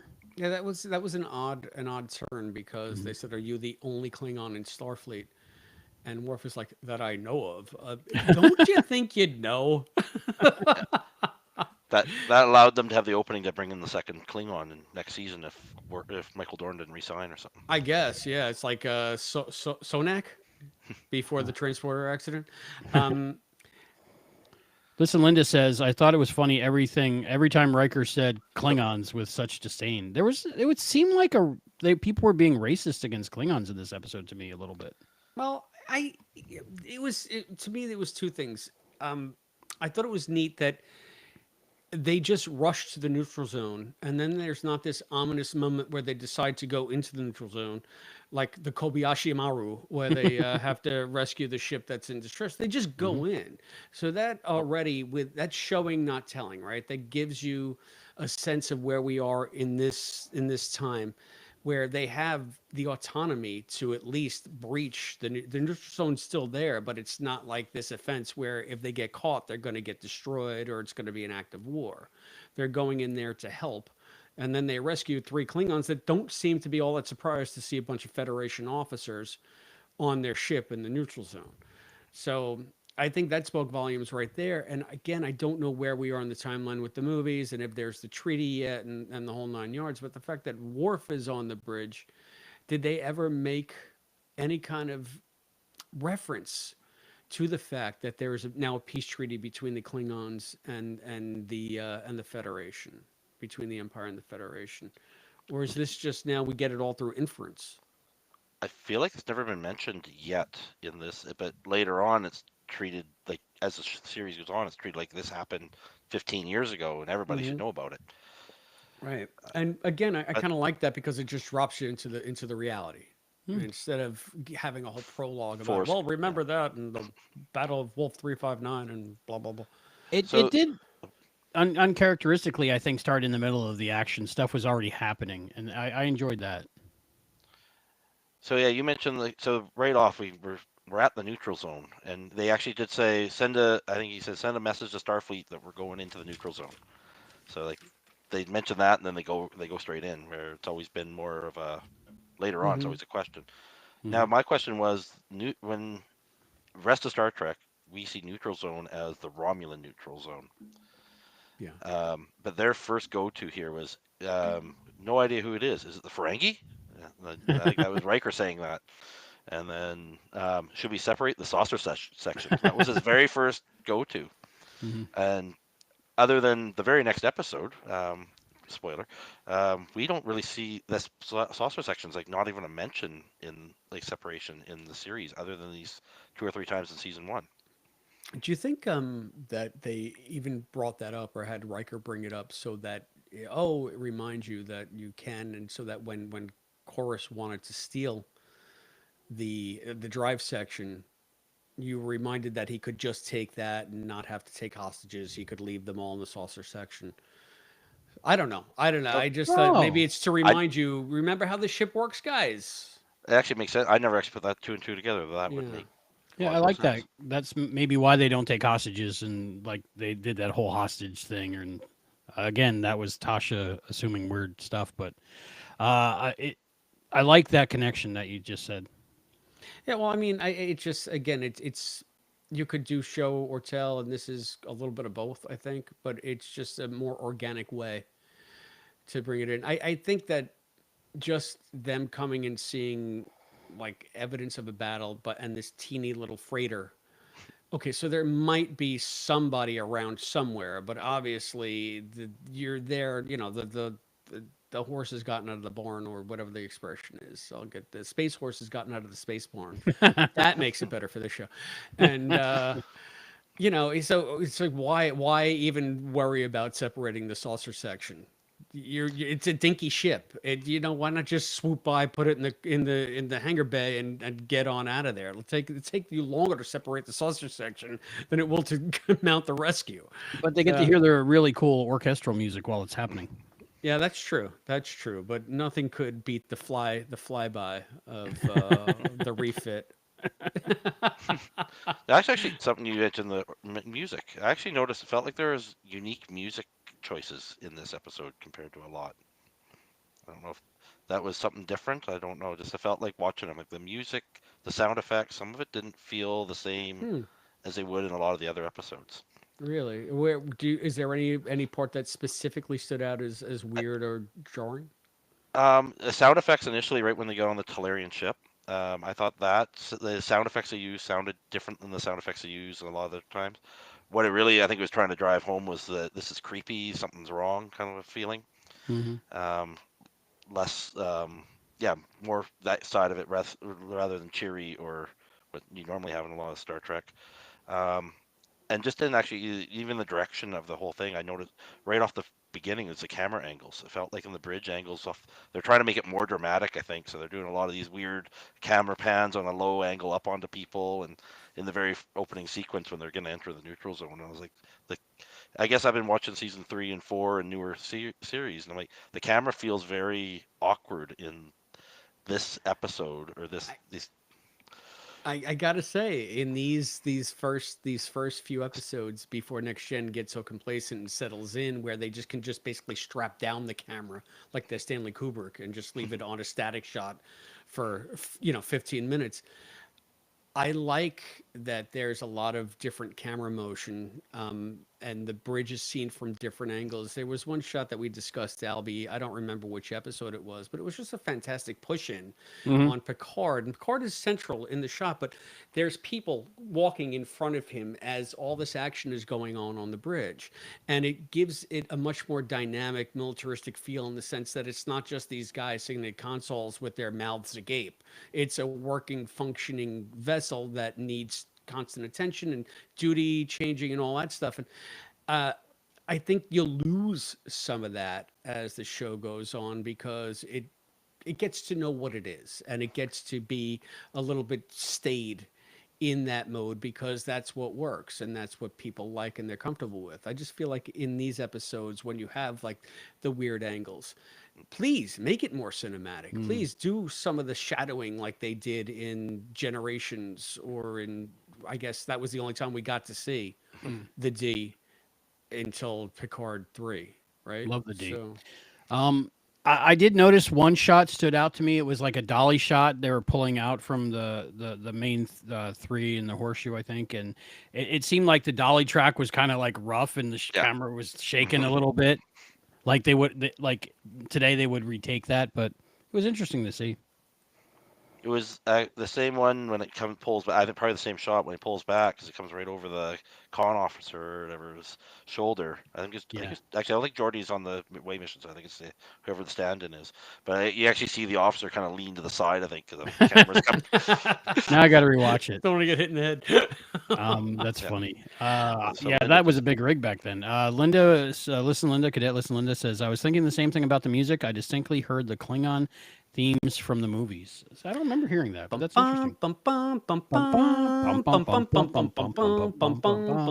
the three of you out there who might not know what Linda's talking about, I love it whenever I hear the Klingon theme. I think that's maybe the strongest part of the Klingons is having that theme. Same. And it's I agree, amazing. 100%. It's amazing when it comes up in the motion picture. It's amazing when it comes up in First Contact. I love hearing it. Because if you recall, they played that when Worf flew in on the Defiant during the Battle of Sector 001, right? So I love that I theme. I love the theme so much. I think I would have noticed it. Maybe I was just tuned out. Now I okay. Do I have to rewatch Gotta this go one? back and watch it Gotta again. watch it again. I Uh-oh. gotta watch that guy get hit in the head with the camera while the Klingon theme Yes. plays. When I hear that theme, I feel like a happy little boy, like because it brings me right back to watching like I guess the original movie on VHS where you have that theme. Let's into that, right? Or is it Yeah, no. That's the three? first time Two? you hear that theme is Yeah, one, when the right? Because of when the V'ger. Klingons are circling V'ger. Yep. Yeah, and I just get happy when I hear And that. it's this long shot where they fly over and then it goes over under them and yeah, it's yeah. I think I read on one of the resources I looked up that a shot from I think the motion picture of a Klingon vessel was stolen for this episode. I, the Klingon ship that comes and visits them. That's apparently that was all stolen from the other footage. Hmm. Oh, Interesting. from the motion picture. I think so. Yeah, I mean, because it did look like the motion picture style Klingon bird of prey, like that. I think it's. I think they called them what, the D7, the heavy cruisers, instead of the lighter birds of prey that we see in the films. So, I to me they're just clunky for the sake of being clunky because they wanted big texture and stuff for the big screen. So, it's just nice to see some of that classic stuff come back and being reused. I know they use a ton of Klingon stuff over and over and over again. That one shot of it, the Yeah, I mean bird the of prey same thing exploding. with Wrath of Khan used just about every shot of the Enterprise on that was reused from the motion picture. Huh. Yeah, so it was just to save money. It works. Yeah, it works well. Works well. But yeah, I'd love to hear those themes come back. But I think the thing I most like about this episode, rewatching it this time, was it just gives Michael Dorn something to do and Worf something to do, like the beginning of his story. And because before that, he was just could have just been a background actor pretty much. Well, yeah, that's it. So, Brent, you were saying it's like it's nice for them. Like they wanted to put this Klingon, but it seems like nobody knew what to do with him. So let's finally give him a story. Why did it take them 20 episodes to do it? That's what I'm wondering. So I reading after a little bit. There was apparently another unproduced episode called Once a Klingon that got turned down, or for being too complicated. So that script got turned a few times, and it sounds like this is an offshoot of that. My assumption, without reading anything, is this was probably meant to be an earlier episode. Wasn't meant to be the 20th. It's probably meant to be like the 10th, the 8th to 10th episode. I had never heard about that. There's apparently on the Memory Alpha, there's a whole thing about the unproduced episodes. Do you think that maybe it's also because there was the decree from Roddenberry that we don't want to see TOS tie-ins? Like they barely even mentioned. They mentioned the old Enterprise once during the Naked Now, and then they just wanted to establish be its own thing. So maybe there was some pushback from the powers that be to say, do we really want to start embracing the Klingons? Because then it'll just become TOS 2. Maybe they wanted to establish these characters a bit so that you got comfortable with the fact that, okay, this is next gen. And now let's mix in some Klingons cautiously. To be fair, it's my biggest complaint and gripe about a lot of the modern series is that's all they do is tie-ins to the original series and whatnot. Like, oh, well, how can we do a callback? And it's everything, like the fact that Discovery had to be Spock's step or a sister kind of thing. Like they could have done that whole story. And that's a whole nother episode, but they could do that whole story off of her being just somebody who was adopted by Vulcans or something. Didn't have to have anything to do with Spock or whatever. Right? Nope. I think a Albie lot of said the disco, funniest- a lot of the disco storytelling. The reason why there were so many Easter eggs and callbacks is because it was written by AI and mostly, and they just rehashed the original stuff. So Albie sent me the funniest meme I've ever seen. It's two shots of the disco crew, and it said, "Don't cry because it happened." Oh no, it's don't be happy because it's over. Cry because it happened. so so true. So I always wanted to like disco. But we'll go there. The Klingons. There's actually even a great example. Is this will be the coming into it without seeing the movies or much. You had your goatee wearing ones in the original series. Now you got the guys with the headpiece, and then you go in. If you go all the way to Discovery, it's like a new Klingon. So they're the race of new redesign every time we do a era of series. Yeah, I know. They were redesigned for the films, then they were redesigned again for the films, and then it's that's one thing where I'll just give Disco a little bit of slack. The Klingons are different every single time they're introduced. So it just follows their tradition, but they're never so wholly alien as they were in Disco. Mhm. So So we this episode was neat though to me. It had no B story. It was Oh, just that's a- well, no, true. they did the whole B story in the Oh, yeah. first 15 minutes. That's true. Oh, We had a the Visor Vision. Visor Vision. Once Visual- again, our sponsor visual for this show, acuity. Visor Vision. What did you think of that? That really bumped me a lot when, Riker's rubbing the wall and he can't see anything, but Geordi's like, yeah, there's going to be a hull breach in about 5 minutes. And they're like, interesting. Okay. And they just Yeah. kind of mosey on away, If I knew the hull was going to breach in 5 minutes, I'd be like rushing to do whatever or getting out of there. What was that about? and that's just an educated guess on his part. He's like, that's glowing. That's So gonna it could blow have it been up. 3 minutes, Right. right? 2 It's minutes. either going to blow or it's an android. Let's see. Yeah. I liked that whole thing. I think it's fun to be able to answer a question that a lot of fans had. How does Geordi see? What does he see? And we're only apparently getting a very limited version of what he sees because it's too complex to compress and send over. Now my question is, why do you wait until you have an away mission to do this, especially a rescue mission? Like, why are you dicking around with that when your biosigns and a ship's about to blow up and Picard is just so enamored and enwrapped, he's just wrapped by this experiment? You think this is something they could have done on board the Enterprise? Like, he could just walk down the corridors there and this is what you see. And But I see, you think had 37 minutes filmed, and you needed to fill in. right. Yes. So that's why they shoved it all in the beginning, I think. That's what it felt like. Like they ran short. Quite frankly, that was one of my favorite parts of the episode. Like Picard, I thought it was pretty fascinating. The fact that what Geordi sees is not what we see. The fact that when Geordi looks at Riker, it's obviously another actor that's supposed to be Riker that looks nothing like him. Oh, it Same was all thing the with stand-ins. Data. Yeah, they You know, it's captured just the like- stuntmen. yeah, it's just like all stand-ins or whatever. So it's like, wow, they weird. don't even look remotely like the actors. No, Data was definitely the body double for Lore with that wig on, I think. Gotcha. It was bad. funny because you could clearly see that it was a humanoid, though. And Mm-hmm. Picard's like, no. Go, what's that? What's that? Oh, you mean this guy standing right in front of me that you can see looks like a guy? Of course, Data has an aura around him. I like He's an that. 'Cause android. That would, in theory, mean that Geordies can tell different races or different, maybe other computeroid stuff like androids Could in the be. future. I wonder what the binars look like to him. Walking away. Wasn't the episode what was it, Hide and Q, where Geordi did he get sight in that, or where did he get sight for a I short think it time? was when Riker gives it to him. Yeah. Now, so he knows what other humans see with like biological eyes. So why is there that miscommunication here? Maybe he's reverting back to everything that he's known. Did we already see did we already see the animal things hide and Q? I think I want to say, did we cover that yet? I don't know. guess.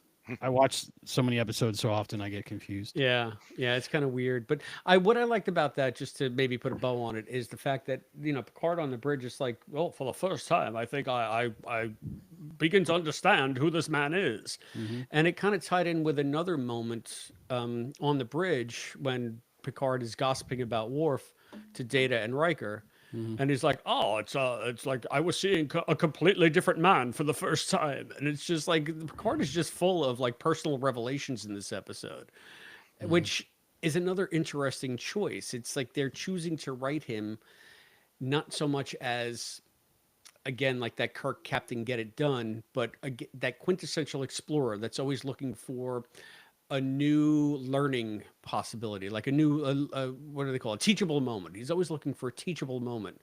And they really sort of embrace that here. And it's one of the things that threw me about Next Gen when I first started watching it, is that he goes against my expectations of what a captain should do many, many times. He always goes for the more cerebral approach, and I've gotten to like that now in the first season. So when he does it here, it kind of I pop for it a little bit. Hmm. You actually mentioned that in one of the other early episodes there, like the idea that they are the 23rd century, 24th century. They should be they're looking at the world in a different way, and that's why he's a captain of that era. Hmm. He like they have his right or left hand is a counselor, um, because they're more thinking about the emotional side of things and all that, and they're not inst normally instantly thinking about just shoot and kill, Hmm. except for your Klingon behind you. Yeah, well, yeah, and then it's just like, no, no, Mr. Wolf, that's not a good idea. Okay, all right, Don't I'll shut shoot up the now. view I screen. still had a bigger part than Mayweather. Poor Mayweather. All right. Well, I want to talk about that, and I want to talk about other things, including I can do it. Tasha Yar, including Tasha Yar in this episode, and we have other things to talk about, but we need to take a break real quick, and I think we'll be back in a few minutes. Sound good? Liking it. Kapla. All right, and we'll be right back with Heart of Glory. More on Heart of Glory. All right. Feel free to take 2, 3, 4 minutes, go pee, whatever you need to do, including the audience live, or just vamp if you feel like it. I'll be right back. Actually, yeah, I'm okay. I don't need any water. So you spoke to Albie on Trekaholic? Yeah, actually, well, his friend Steve. I am friends with Steve. Met him like 20 years ago in a Stargate community. And then I came down to Florida for a while to meet Steve in passing, and then through that I met Elle. Oh, cool. And yeah, I think if anything, I'm probably better friends with LB ever since than I was with Steve. Isn't that funny the way that works sometimes? Yeah, that's happened to me once or twice. Do you have a podcast that you do? Did you, because you mentioned Stargate, I thought maybe you did, or a Babylon 5 one or something. So that's what me and Elle are actually talking about, maybe doing a Babylon 5 one at some point in the near future. Okay, all right. So Isn't like that getting funny? you on as a guest star, as a guy Maybe who's never something seen in it. the air. I was talking about with the other guys on the other network that I frequent about maybe doing one, and Neek, who is a frequent contributor there, had had expressed some interest in it. So great minds, I guess, right? You've never seen it, right? I believe I've. No, I've never seen. You know what? The funny thing is, now that it's on Prime, I started watching the first episode. Maybe it was on Prime. I think it was. And I got 2/3 of the way through, and I said, "Look, if I'm going to do this, I don't want to dabble. Like, let me first decide whether or not I even want to just try to do a show, kind of like we're doing here with True Exploration." But it seems like a lot to get into, and I don't want to have to rewatch it again if we decide to do the show. So there's plenty of time, I'm No. thinking, to watch B5. It's a show, in my opinion, you'd want to watch consecutively. You don't want to do one or two Mm-hmm. episodes, wait a month, and then watch another episode. It is a serial series. It's probably one of Mm-hmm. the first attempts of a good one in TV. Right. And so you really there's plots created in not even plots, but there's little bits of a plot created in every episode. To some of them, you don't really get anything else out of until like season 3. Yeah, And Farscape used to be that way too. yeah, Like, yeah, they would sprinkle something, and then all of a sudden, wait, that's relevant? Oh my God! Like, was that always there, or is it just a happy accident? Like, did they go back and say, okay, how can we pick this up? Like, did we purposely leave this thread hanging? that's the whole thing. But the one Babylon 5 was written by basically one guy. Jan Michael Straczynski, right? Yeah. So Yeah. of the 110 episodes, I think he wrote 105 of them. Jeez. So he was behind like a Whom lot. I've interviewed. Yes, you have. Yes, I have. Has that ever got published, or am I still the I one that's feel like supposed to edit that one? you shared it. I shared me. I think the raw one. I don't know. Oh yeah, I sent you the raw file, but I don't know if I ever put it up there. Oh wow. Doing a lot. Keeping his visor on. Uh Yeah, well, we're Visor gonna come back to vision. doing the ad read, right? oh. I guess I'm doing the ad read now. We're back, and we're back. Well, not the ad read I have down. We'll save that for next episode, but the one for Visor Vision. Let me get my pass through going on. How do you like that thing? Dude. Save it for the show. Yep. Exactly. All right. Let me. Okay. getting there.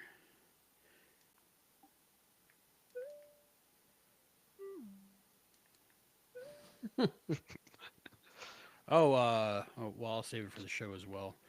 I just feel like I'm watching somebody that doesn't know how to use tech, try to use a computer for the first time or a phone. No, screen record. Okay, now I'm screen recording. Okay. All right. So I'm gonna in post. I'm gonna make this look like Geordi's, visor vision. That's the deal. All right.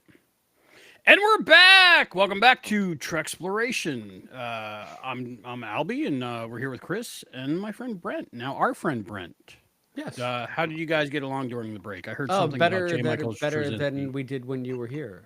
It's actually kind of a drag to see you. That's usually how it is. Don't you know what a drag it is to see you? I'm finding out. I found out on this episode that you're pod cheating on me. Is that a thing? Yes, I guess. I don't know. I mean, were we exclusive? Did we sign a prenup? Polypodorous and I didn't know it? Polypodorous. Wow. And I just assumed we were exclusive. I don't know. Polypodorous sounds like one of the forgotten dwarves in The Hobbit. I know I had one of those when I was a kid. It was a little action figure looking doll, and you put it in your pocket, and it came with a bunch of other dudes. It was weird. I'm so confused. Chris, this show is brought to you in part by Visor Vision. Can you tell us a little bit about Visor Vision, Chris? Are you bored with the 3 dimensions you see around you? Is the visible spectrum a real drag to see? Is it a real drag to see it? Well, wait no more, or God, I'm really bad at this. Albie, tell us what you see on your visor with Visor Vision. Expand your horizons with Visor Vision. I see auras. I see stand-ins. For some reason, Chris is a woman and Brent has hair. I don't know what's going on, but everything's rainbowy and pixely. So I guess if you want to see the world rainbowy and pixely, Visor Vision. Visor Vision. Thinking you're having a hull breach? Want to make sure your roof isn't going to leak soon? Visor Vision is for you. And of course it's rainbowy because it was brought to you by Reading Rainbow. But you don't have to take my word for it. Right. Was LeVar doing Reading Rainbow at that point? Oh yeah. Did you ever watch that? I sent you Reading Rainbow Next Gen? Yeah, but I don't. Oh, okay, I don't remember when Reading Rainbow started vis-a-vis Next Gen. I guess Reading Rainbow was predated that, right? I want to say before. Next Gen, because my sister watched it all the time, and she was definitely much younger than when Next Gen came on. So it had to be that. Did you see that episode of Reading Rainbow, Brent? It's in a I have book. not. It's Visor Vision. Just type in Reading Rainbow TNG, and it'll come right up. It's Visor Vision. Visor Vision. And to answer your earlier question off the air that you asked, Brent, I love this thing. I spend a couple days a week on it, and I have a whole life out there. So just for anybody listening on the podcast feed that's not watching this on the YouTubes, Albie's got, I guess, what is that, Oculus Rift or MetaQuest 3. He's got a MetaQuest 3. He's got all of his what were they? Poly what now? Polypodist. I don't even know. He's got his polypod potting. Yes. On there. Let's not pretend that there's anything wholesome going on behind those goggles. These are really password protected. Yeah, I would for hope a reason. So. Yes. But it's basically a holodeck without the you can't feel anything, but everything else is the same. It's the holodeck without the ensigns to clean it up afterwards. Yeah, I have to clean it up afterwards and feel the shame while I do it. This is disgusting. I'm just staring at the 3 dots going here, 3 eyes, and my brain doesn't know how to. I don't know how that works. I gotta tell you, I feel confident that we just lost our Visor Vision sponsorship. That's... Let me turn this thing off because I'll need the battery for later. I have a cuddle date with someone. A huddle cuddle date with your polypottery. Yeah. So you're cheating on me with another podcast, but it's about Dungeons and Dragons with Kalutha. Live play stuff. I like live play stuff. That's All what right. I listen to when I'm not listening to us. I listen to D&D podcasts. Oh, okay. So Speaking of new podcasts, did you guys get the link I sent for Will Wheaton's new podcast? I really like it. It's him reading fiction. I saw the link. I haven't clicked on it yet. I was more interested in the London broil sandwich. That Brent Dude, that was good. London broil with French onion mayonnaise, which I think is mayonnaise mixed with French onion soup mix, which is amazing. And the London broil, and it came with Swiss cheese. It was toasted on a soft roll with French onion, crispy French onion, like you'd get on your green bean casserole. And then I got, for some reason, I got lettuce, tomato, and onion and oil, vinegar, salt, and pepper. But it was the bomb. It was so good. I'd eat that entire thing without the onion. Me You don't too. like onion? I hate onion. How long have we Really? known each other? A long First, time. you Oh don't, yeah, you don't know what I do for a living. You don't know what my hours are. Now You're- you don't. you're, Now you don't know that I don't like onions. you're a transponster. You've been eating Right. onions. Magic. We got something from Susie Q's Never Ending Jewelry Party. My husband tries to inserting Worf into every other show we watch. You sound like him now. I guess Okay. that was from 45 minutes ago. It was. It but made I'm trying sense to, I'm trying 45 to minutes tag them ago. out so we pretend that people are still watching. Gotcha. All right. Oh, the Omnipotent Willard is still available. That's good. Okay. Okay. Yeah, Tasha in this episode. It seemed like Denise Tasha. did not want to be in this episode. She was already over TNG. Really? She's already decided to leave. I thought that she was fine in this episode. Like what? I honestly thought she overacted a little bit in this episode. Little bit? I think she was Okay. a little too present. But so tell me why? What gives? What? Explain yourself. On the You bridge. can't just say that and say nothing. On the bridge, she seemed really bored. Yes, they gave her more to do later on, leading the security team trying to apprehend the Klingons. But up until that point, I think the past, how many episodes, she's just kind of just chilling on the back of the horseshoe. And that So- was her major complaint, right? So right on there, when they're doing the visor vision, there's Visor a scene vision? where it flips, and she's sitting there like this, and I'm like, is she covering a yawn or something? Because it's Picard talking, and she's in the background covering her mouth. Yeah. And then the very next clip, she's leaned over the console, kind of like, okay, what do I do now? Wow, I'm the only one not throwing shade on Denise. So Denise, if I- you want you me on know- the show, I'll make sure that these guys are off and it can just be you and me talking. The Omnipotent Willard is available to co-host a Babylon 5 podcast. Well, I know me and Brent Let's have a sometimes roundtable. talk about doing a Babylon 5 podcast.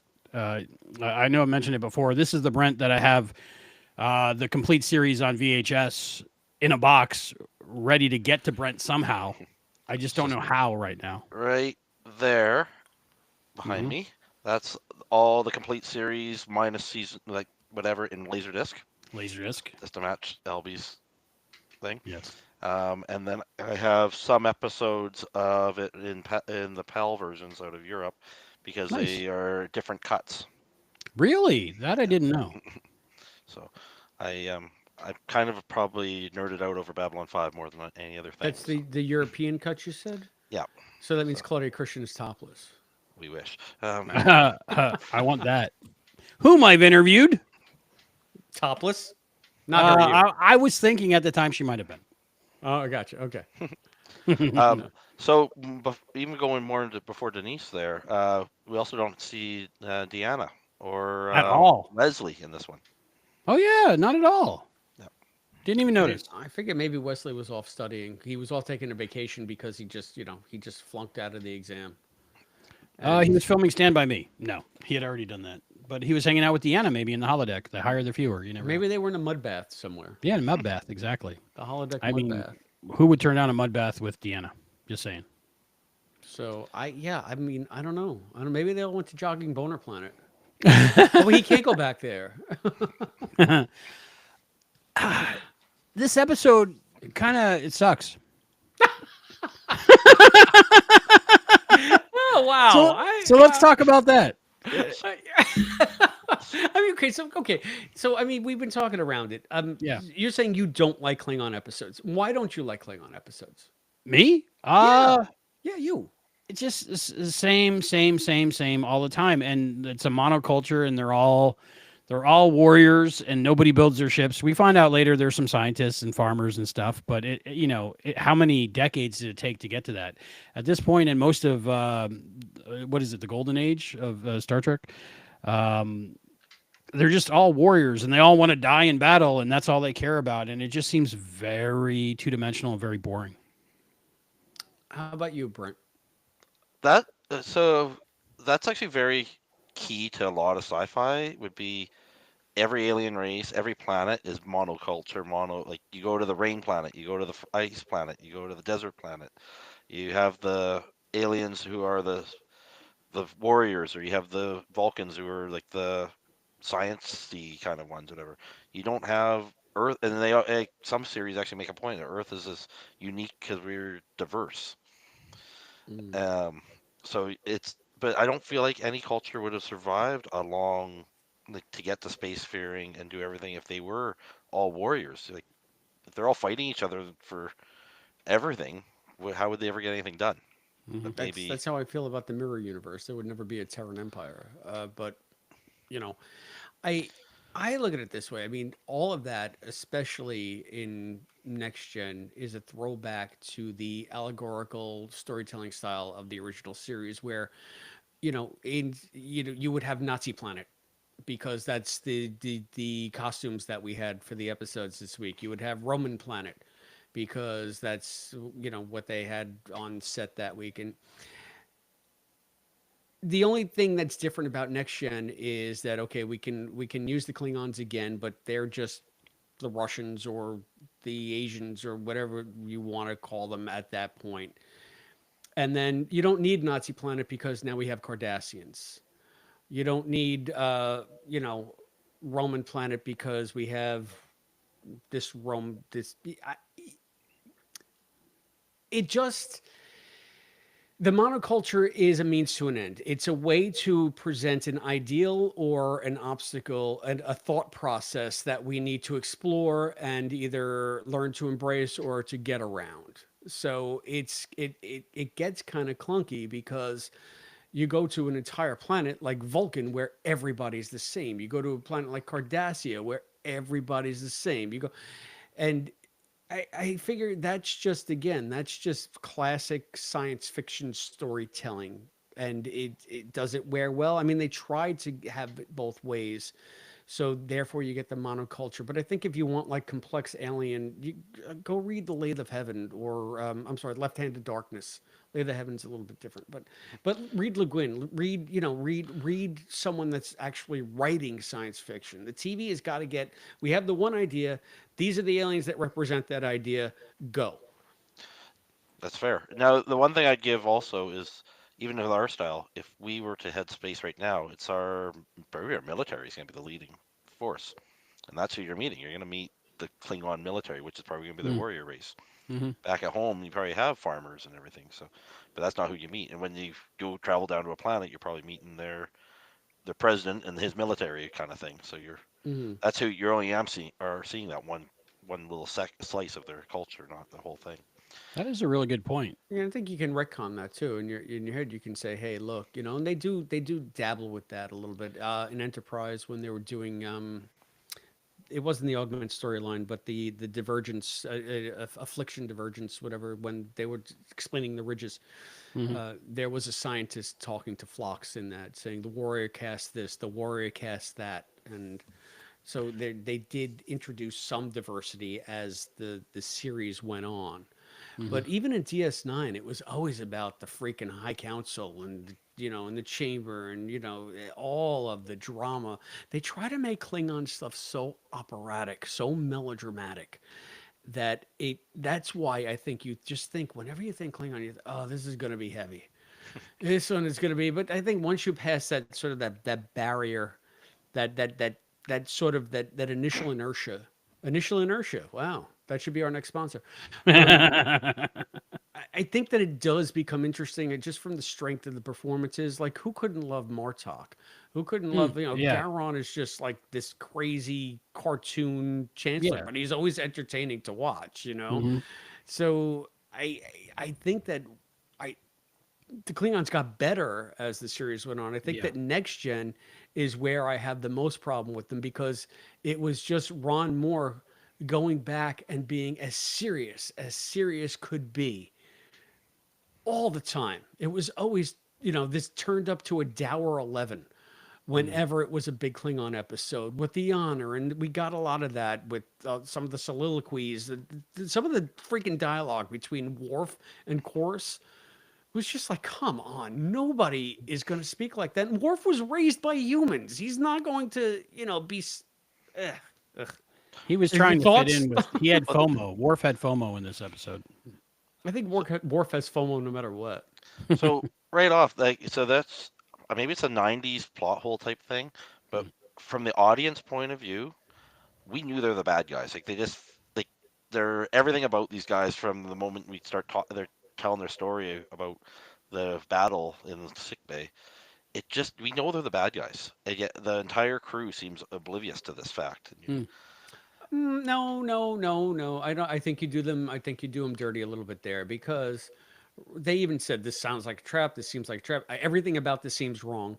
And then Picard is just like, as I said in the recap, this really doesn't add up. Do you want? And the guy kind of brushes him off. And Riker even says, "Should I put a security detail on them?" And this I love. It seems like a throwaway line, but he says something to the effect of, "No, Worf can handle anything that they throw at him." So it shows just this casual confidence that he has in Worf, which is nice because we haven't seen much interaction between Worf and Picard, if any, at all until this point. And it's another way that this script is really well written in the showing, not the telling. You think that it would say, yeah, of course, then Worf almost lets him down. But I mean, did you guys ever think that Worf had a moment there where he might have sided with the other two, like his bloodlust was up or whatever? No, but I think they were trying to take advantage of him and hoping that would happen. The other Klingons. You think they were openly manipulating him? Yeah, Definitely trying. Mm-hmm. Sorry to jump back, and you also talked with Tasha. When they went to go to the transporter room, Picard told her to stay at her post. My memory of this show, I for some reason thought my brain was thinking Worf was on the ship with them. And so I was like, so when they said, "Oh, Tasha, you stay at your post," I'm like, "Oh, Mr. Worf's gonna go with them," and then I'm like, "He didn't." I'm like, "Oh, okay, must be misremembering something." But I think there is something similar with Worf going over to a ship and moving a beam or something in one of the future episodes. Maybe, I don't know. Well, that's a good point though, Brent, because that's another thing where, again, through the dialogue, you get to understand how Picard values Tasha's presence. So even though maybe Denise was punched out and done with the series by this point, but he's just like, anybody can go look at that dumb ship. There might be Romulans out there. I need you here. I mean, that's where this is how much I value your experience. And if we get into a scrape, you're the one that I want here. So, let Geordi go look at a wall. So they're in the ship, and they hit the engine room, and all of a sudden it's too dangerous to go through, so Data's going to go through. And then he comes back and goes, "There's a jammed door. Come with me." And they all just go through anyways. I know. And Data's the one that has to open the door himself anyways. Yeah, they're just there to watch him do it. And I'm like, this doesn't even make sense other than... It's danger, drama, right? And they maybe because they were trying to fill out time or something, but didn't they ask Data 3 times which is the best way to get there? And it was really 3 times. I was thinking Austin Powers, and when they ask Will Ferrell and he has to answer after 3 times. But then it also brought up, I just had read Isaac Asimov's story, The Last Question, and I thought about that. I don't know if that's connected or if there was a little Easter egg there. I'm not familiar with the story, so I'll pretty good. Just leave it up to the audience to comment in the comments below about it. Did seem weird that they went through there. And also what seemed weird is when they found the Klingons, after they raised the door, Von Armstrong and the other Klingons are just kind of standing there. "Hey, what's up? How you doing?" Yeah, would it have been better, more of a reveal, had Data run around that failing core and they're waiting with bated breath, and then he comes back with Klingons in tow? That could be a reveal. Yeah, that would have been better. I think Coming through the fog. Yeah, coming through the fog, and dun dun dun. Chris made it better. Yeah, I'll just rewrite every episode. They were sweating. Was that heat coming from the core, radiation? Even or something? Data was sweating. He had I think it was a hot set. Hot set. Hot set. He I did like I always for some reason when like Data pick up the wounded one and it's like no I got him and I'm like oh he's like I don't know if my brain goes oh it's my brother he's not heavy or something like that. I see what you did there. All right, we're gonna have to go out on that song. So, I mean, I know we've been going all over the map, but are there any other like major story beats or character beats in this that you guys want to discuss, or should we start moving on? I'll let Brent go first. I have questions about the I guess the writing or the show itself. This one Klingon's injured and in sick bay, and she's pretty much. I feel like they're almost ignoring him while he's whining in pain, and not where you see other people come in other episodes that are hurt, and they're doing everything they can to save them, and it feels like they're like, oh, this Klingon's hurt. Well, I guess we're just gonna watch him die. Beverly was taking care of him. I mean, they had a whole medical team on him. I think it's been well established by now that Beverly is like Starfleet's one of the worst doctors ever, right? Because she can't save anyone. But the injuries didn't look that bad. Nothing that she couldn't have fixed, which I don't understand. He did have a rip in his tunic, so we know that is a death knell. Yeah, I don't know. I she mean, maybe it was radiation combined with radiation, maybe. Combined with space madness. To me, it always in Star Trek, it always feels like whether you want to bring them back to life or not, or whether you want to let them die or not. It they needed to die so you could do the growl roar. You had to introduce the growl roar. Yeah, we do see that going forward. I think they do it differently going forward, but we see that a few more times. Worf was probably thinking, "Yay, I finally get to do this." Yeah, right. I mean, who else is he going to do it for? Maybe that kid he killed during the soccer game. That we hear about the next time. One thing I noticed watching this, I think I watched it 3 times in a row, just to get it in my brain. But I felt there was like a little bit of a connection because I know early on in Next Gen they were trying to reuse different stories that they had in the original series, and I thought there was like a little bit of a connection to Balance of Terror, where like that one person on the bridge was racist against Spock because Vulcans look like Romulans. And I felt like there was talk behind Worf's back going on about, his where does his loyalties lie? Because yes, he's with us, he's in Starfleet, and he's an officer, so we should trust him. But hey, he looks a little bit like those guys. So I kind of felt like a little connection between that and Balance of Terror. Did you see that at all? I hadn't noticed that. I was curious to know when you wrote it on the rundown. I noticed it as I was just scrolling through, but I couldn't figure out the connection that you were making there. So I guess that's interesting. That's another, maybe is this episode sending mixed messages? Because Picard is saying, I trust that Worf will handle whatever they give him. And is it Riker that's saying, should we be concerned? Or like, do they know? I guess we haven't established like the epic bromance between Worf and Riker yet. We haven't really done that. Worf loves Will so much, he's like, kill me. Kill me. Kill me, Chadich.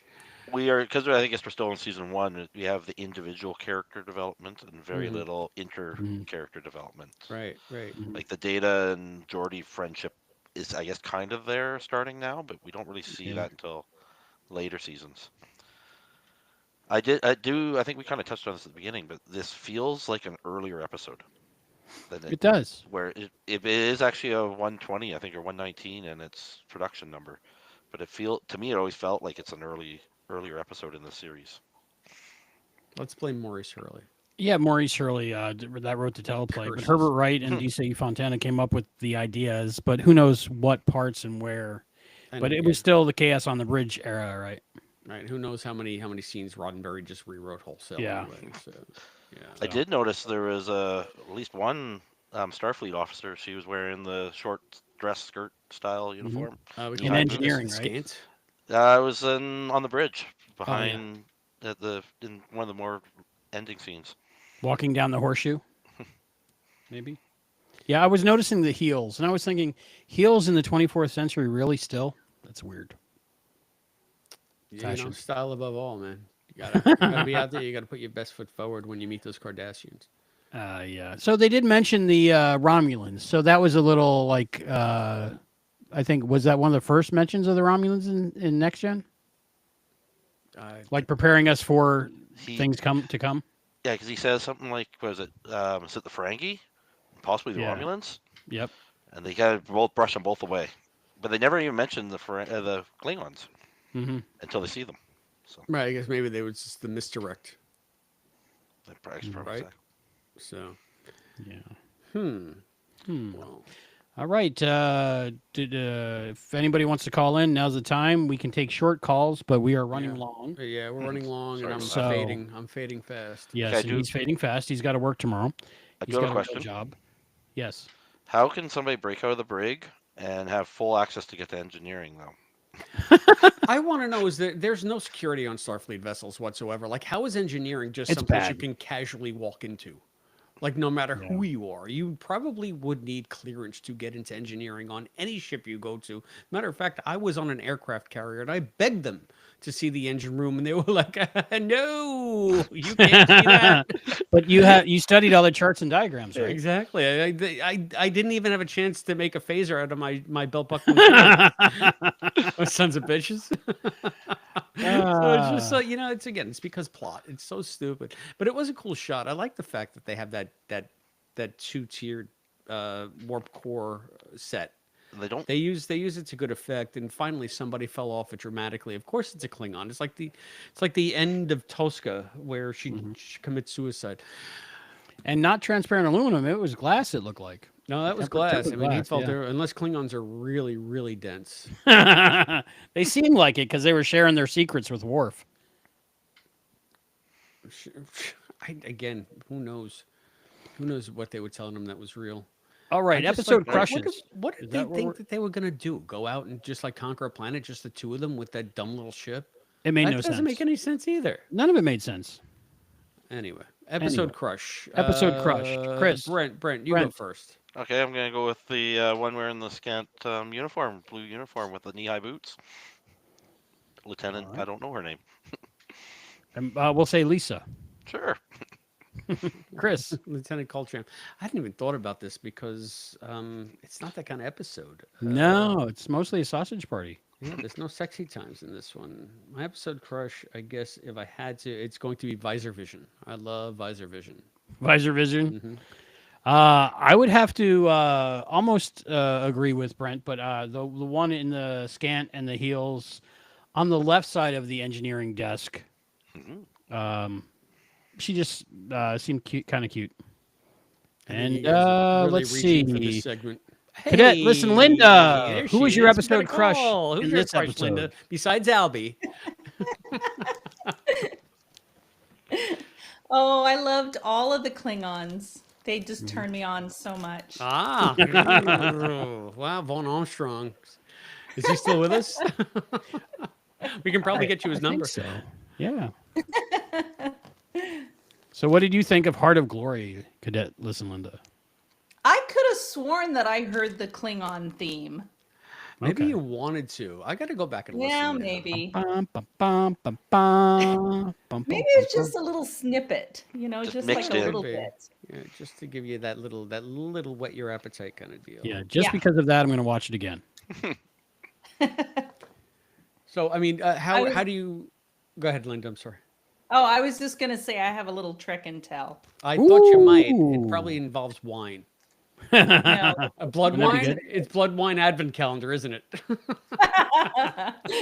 I wish. No, I have a picture. I showed one that my daughter got for my husband. Oh. You can see it. You Oh, just no. beamed out. You got to beam I back in. know. There you I go. know. I'm trying to get rid of this background. I can't figure it out. Oh, there There it it is. Wow. Love Is that. that from All Good Things? I would say- Yeah, I think it's from the finale of Picard. Nope. Oh, so it's from All Good Things Part 3. I guess. I don't remember what Yeah. the name of that episode was. No. But it's when they show the. I think it is. When the episode when they just show all of the upper. They're all playing poker. Yeah. Yeah. It That's goes very with the dogs playing poker pictures. Oh, that that's I was very gonna cool. say you put those next to each other, I hope. Yes. Yeah. That's cool. Yeah, that was a very good shot. So, where do you stand on Klingons in Next Gen, Linda? I didn't realize that this was the first time that we had seen Klingons other than Worf. And it just seems like, Klingons and Star Trek, they just go together. I enjoy the Klingons. All right. So I'm just A lot of people do. I got to think they kept bringing them back for a reason, right? Yes. They build the Well, character. I mean the connection. I mean, with before in the original series, they're an enemy, and now in Next Gen, they're trying to introduce them as allies. So of course, there's got to be some kind of animosity because they're just different. Yeah. But I don't know. It's always hard thinking of how they keep their warrior, but they're still allies to the Federation. That it's a little slippery slope there.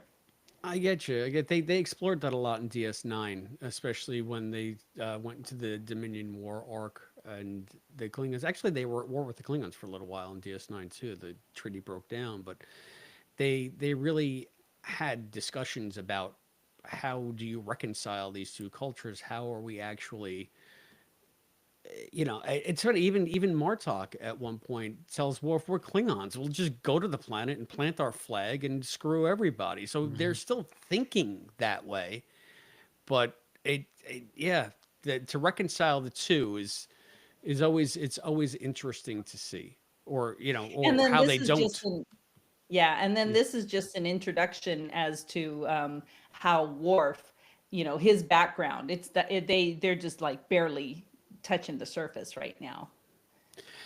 Yeah, well, I mean, I feel like at least if we got anything out of this episode, yes, maybe it set the tone for Klingon episodes to come. A little bit heavy, a little bit dark, but it gives Worf interesting stuff like Albie, like you had said earlier, that they use to good effect as the series goes on to build his character, not just this series, but on into DS9 and even carrying through to some of the movies. So I think, at least we get that. There are good Klingon episodes moving forward, like when Kalar comes aboard and takes everything out of like the Klingons, makes fun of them, and is I think that's is different, isn't part of that monoculture. She's kind of the anti-Klingon. Yeah. So And that's even things to look forward to. your B'Elanna character in Voyager. But of course, she couldn't stick around for too long because they had to go back to serious monoculture. Because as you do, and I just wish that they had laid some groundwork here as to Worf was rescued by humans. By all accounts, he's had the two most loving parents we've ever seen, and yet he is the shittiest dad in all of science fiction history. So I don't know. But who's Trek Trav says, "Hey guys, hey Trek Trav." Hey, Trek Trav. Cool. Do we know Trek Trav? Not at all, but we'll check them out. Is that Linda's alter ego, Trek Trav? Maybe. Oh, that's like my thing lately. One of my many fans. How come? It's funny how we never see Linda and Trek Trav in the same room at the same time. Or do we? She is a technology expert, so possibly. I think I stole that joke from John Irons. The beautiful John Irons. Beautiful Trek Trav. Irons. Okay, we'll check Trek them Trav. out. Thank you, I Trek do Trav. that. Check us I out. get on different live Star Trek shows, I get them to mention Trek exploration by commenting. You're devious. I am. It works. So your crush is who, Linda? All the Klingons. All the Sexy Klingons. All of them. Okay. What was your episode highlight? What was your favorite part of the episode? The music. Oh, I okay. was really enjoying the music. That music. I felt like it was different than you hear in a lot of the other episodes. I was I heard a lot of nods to the themes, to the the original series and everything. I thought it really tied everything together. Cool. what I really liked about that is they were still at the time they were doing all the music brand new for every episode live in the studio with the full orchestra and everything. They spared no expense back then. I didn't realize that they don't just very interesting. remix sound cues that they have in their library. Yeah, I saw some. I think it was on one of the DVD sets, maybe if not the Blu-ray set. All about it. It was really interesting. Yeah. All right, that's cool. I mean, it's nice that they have the money to do it. It gives every episode, I guess, its own cinematic feel, and maybe that's what they were going for here because they had the cinematic costumes, right? Mhm. What was your favorite part of the episode, Albie? Man, oof. Yeah. I would say seeing Michael Dorn being able to work on his craft more and not just be in the background. So Michael Dorn. I think you could have just said Michael Dorn. Yeah, Michael Dorn. Yeah, Michael Dorn. you just think he's pretty. And how about you, Brent? Oh, I gotta go with Visor Vision. And not only because it's the sponsor of this episode. Right, right. I think you kind of touched on it earlier. I wish they had touched on this a bit more, other than the space probe that he controlled throughout the series, maybe. No, it's going to be wonderful to see how they explore this thread as the series. Oh, wait a minute. Yeah, well, we see a little bit more later on where he sees his mom, right? I love the Heart of Glory. Trek Trav said, I love the Heart of Glory built this honor thing, but in the Star Trek movies at the same time, Klingons were just generally D-bags. I love how you censor that. I And we're do. live. There's We some have words I this don't just so say. you know- We have this. Some We have words the I don't D-bomb. say. Yeah, But D-bomb. All right, 47. There was no 47. I searched the script. I searched the internet. There was no 47. Why do we even do this? why do we even do it? Why No do we even do 47s. Get you excited. And Linda got to do her Trek and Tell. What are our Trek and Tells this Trek time? and Tells. Brent, do you have a Trek and Tell? I do. So I happened to be at the thrift store this past weekend, Mhm. and I found Star Trek. Oh, wow. Is that a laser disc? It's a Lasers. record. Oh, it's the Soundtrack. Search for Spock's soundtrack on vinyl. Wow. Oh no, it's the Wrath of Khan soundtrack on vinyl. Yeah, Wrath of Khan. Wow. That's maybe one of my favorite, if not my favorite, soundtracks. I've never even seen that. I hadn't either, and for $3 or $3.99. Oh, don't you love Yeah, when so- you find something that cool in the wild? Can you show it to camera again? Let's see if I can. Both sides? Wow. I've never even seen that. I'd probably pay $30 for something like that. Some of those shots that you see there were on. I had a poster in my office and it said, "At the end of the universe lies the beginning of vengeance." That was like the tagline, I guess, for the Wrath of Khan. And they had like those pictures, like you see, flanking the sides of that album. They were sort of flanking, but it was more rectangular. But especially that iconic shot of Khan in his full drapery out in the desert before he rips his mask off to reveal himself to Sulu. Oh no, to Chekhov. Do you have a Chekhov Trek and Tell, totally Albie? remembers them. Huh? Trek and Tell? I have something here. This is like For those of you listening on the podcast feed, it's like it looks like a Gilmore Girls yearbook or something. magazine, and then I have my Luke's Gilmore Girls mug. I think I've shown Okay. that before. No, but my Trek and Tell is something I really like. I think it must have been this episode or another Geordi episode that Serenity and I watched together. She might have been like 8 years old. This is a while ago now. But like it was like close to Father's Day. And for Father's Day, she made me this. It's an early prototype for Visor Vision. There we go. I like it. So I keep that on my shelf of cherished things. And Serenity made this for me. So whenever I see Geordi wearing his visor, it warms my heart because I think of this. Did she give you the clip on the side so that you can get the? Wait a minute, we have to call it TM. We have to call it the visual activity, visual acuity transmitter. It's easy for me to say. Everyone has auras. I don't understand. But yeah, that's my Trek and Tell. It's a cherished thing that she made for me by hand at like 7 or 8 years old. That's so cute. A Geordi visor. And it's taped to a pair of 3D glasses in the back, made out of cardboard because at 8 years old, everything you can make out of cardboard. It's And amazing. construction paper. Yeah, exactly. And like you made your shirt, so I cherish Exactly. I still have really cherish pieces it. of So that's my Trek and construction Tell. paper over there to do it again. it. Do you have a check and tell, Chris? I do, but it's really involved. And how much time do we have? Oh, we got about 15 more minutes. Yeah, no, it's too involved for that. Okay, we got about 25 more minutes. It really is. It's something that, But, All right, save it for next now that we time. got Trek Trav, I didn't expect to have Linda. So, Trek Trav is Australian, and it's almost impossible to find good Trek merch. Yeah, my Australian friend Hayden sends me some Star Trek stuff from Australia every once in a while, and I feel bad because of the shipping. It's got to kill him, but he does it because he's just a good guy. So he sends it, but he can't. So, this Australian can't find any good Trek merch, but Hayden finds Trek merch, all the time. and he's in Australia, and he Yeah. sends it to you. Hmm. So, Trek Trav, you got to up your game, man. Yeah, or just befriend Hayden and Yeah, he'll- that he'll- too. You he'll could hook do you that. No, don't do that. Nobody. So since we do have Linda still on the line, if you're willing to stick around for 2 minutes, you want to be part of our trivia that Chris is going to ask Brent, and maybe we'll Sure, take I turns can lose and very 3 questions gracefully. each, and see who comes Yeah. out victorious, 3 and questions who has each. honor and who is dishonored. I like it. Okay. Wait, this one is too easy. That This would be one's for too me. easy. This one might not be too easy. So, all right, I'll ask. I got Linda's questions. These are softballs. Okay. These are gimmies. Well, probably still won't get him.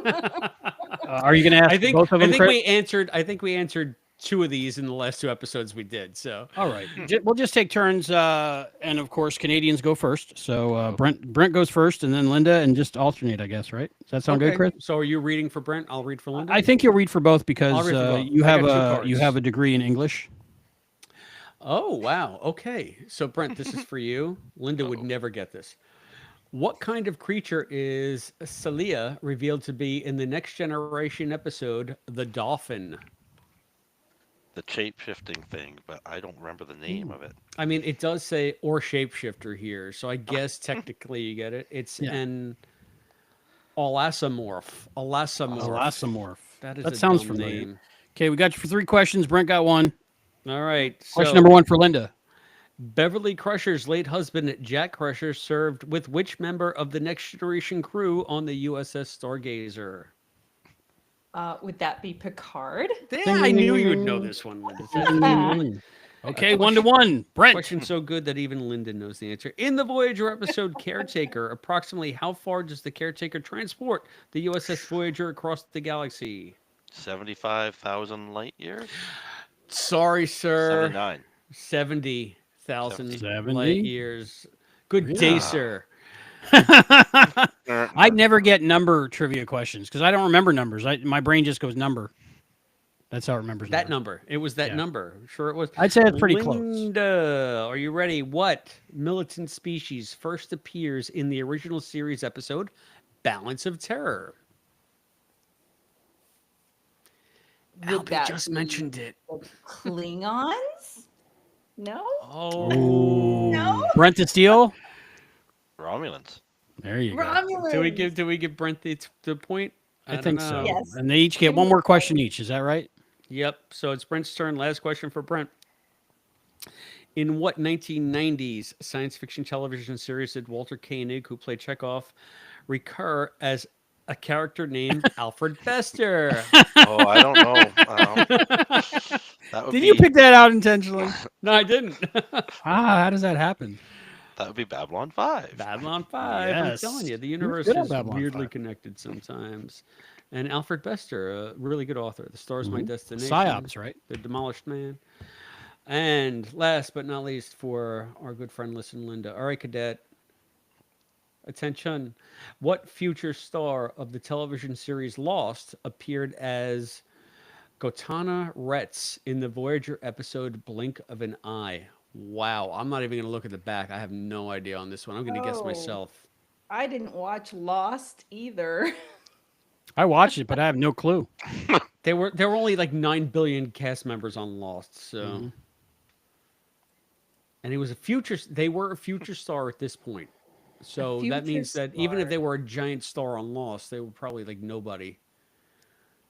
Blink of an The eye. only thing- I have the only an person- answer. I have an answer. The only person I can think of on Lost was the big guy with the hair, and I can't even Hurley. remember his name. Curly? Hurley. Hurley. Uh, Nope. I don't think it was him. So she's saying Hurley. I'm going to say Harold Perrineau, who was I'll also say- on Oz. I'll say the polar bear. Polar bear. Okay. And Brent, what is your, or do you Oh. already know it? I don't know it. Okay. No, you said Star Trek. Voyager. Blink of an eye. Is that the one where the time goes by really? Oh, wait. Is he one of the astronauts maybe in the end of that episode? I don't know. I don't know who it is. So it's Was not it the Matt? polar bear. Is it Matt Fox or whatever? The main. Oh, Matthew character? Fox. All right. So let's see. I'm going to turn it around. Who is it? We're all wrong. It was Jin. Daniel Day Kim, Daniel Day Kim. He's one of the astronauts at the end of the episode. who's now on Hawaii 5-0, right? Is Hawaii Yeah. 5-0 still a thing? With Grace Park? Is that still on? I don't know. I was just asking you that. Linda, is that still on? Brent, I don't is that think filming so. in Vancouver? Probably Everything's was. filming in Vancouver. In the Hawaii section. Right, that's where they got. That's where they got all the surfing Yeah. in Vancouver. Well, right. that's all right. So it looks like we all lost. That was a shameful round of trivia for us all, but I think Brent actually pulled it out. So I think he got Good 2.5. job, Thank you, Linda, for being with us. Thank you, Linda, for being with us. Real quick, what do you give it out of 5 before we let you go? Yeah. Final thoughts and ratings, Linda. 3 Klingons out of 5. 3 All right. Klingons out of 5. We'll take it. All right.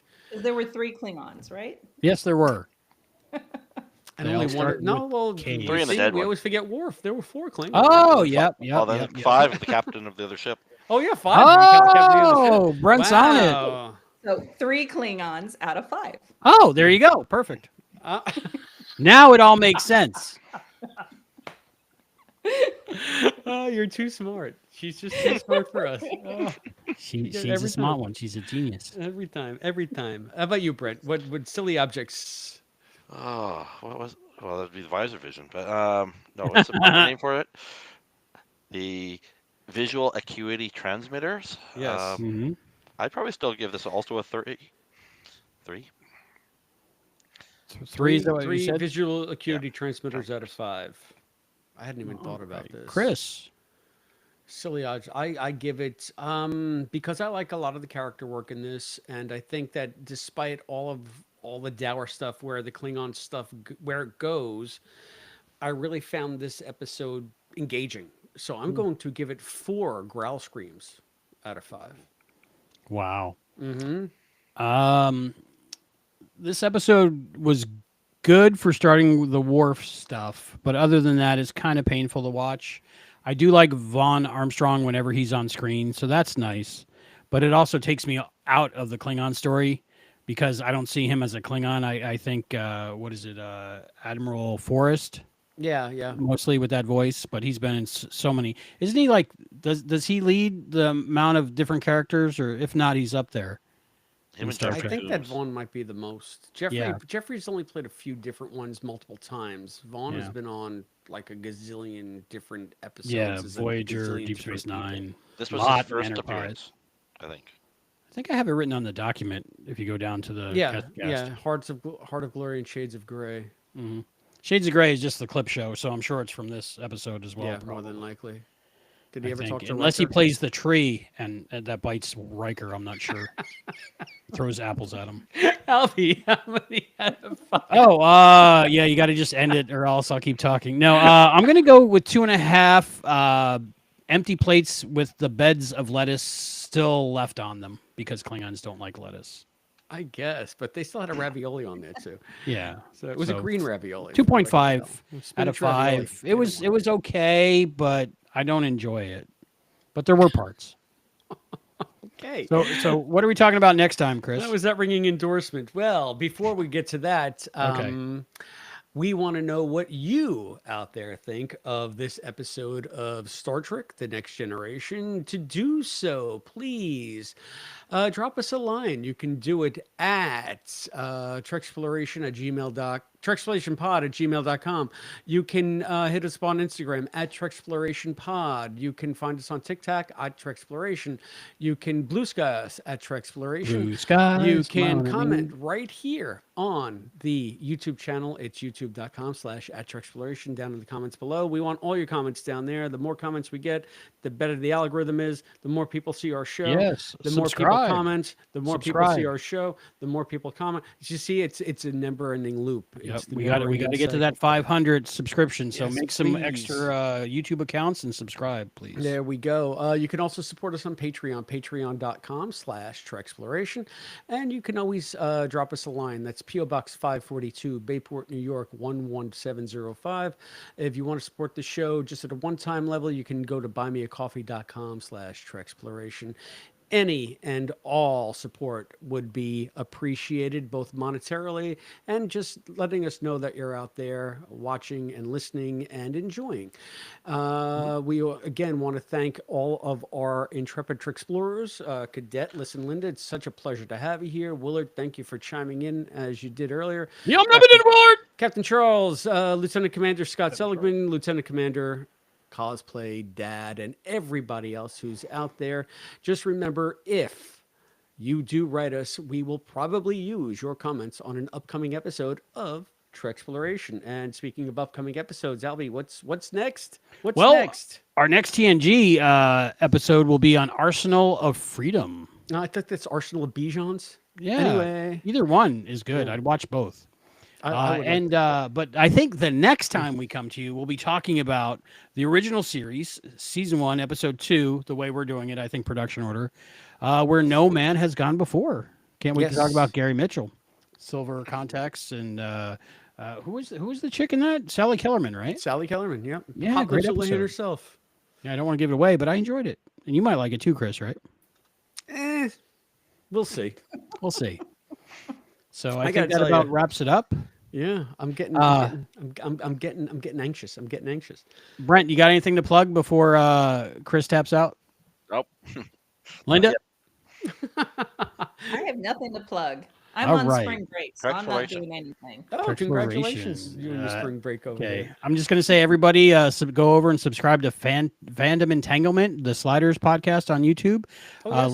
Link below, so you'll get to see our episode as soon as it drops. Me, Chris, and Damon and Mike, and it's going to be fun. It was a great time, and if you like long shows, that's a long show, 4 hours. Okay, so for Trek Exploration, I'm Albie, I'm Chris. I'm Brent. I'm Linda. and we'll see you next time. Later, skaters. All right, now we need about 30 seconds of credits. 30 So yeah, seconds. Chris, you gonna watch Gilmore Girls? I don't know. Should I?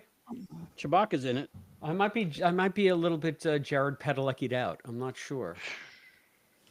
don't You have- know who else is in it? That guy that's in he plays. Doesn't he play somebody in Guardians of the Galaxy?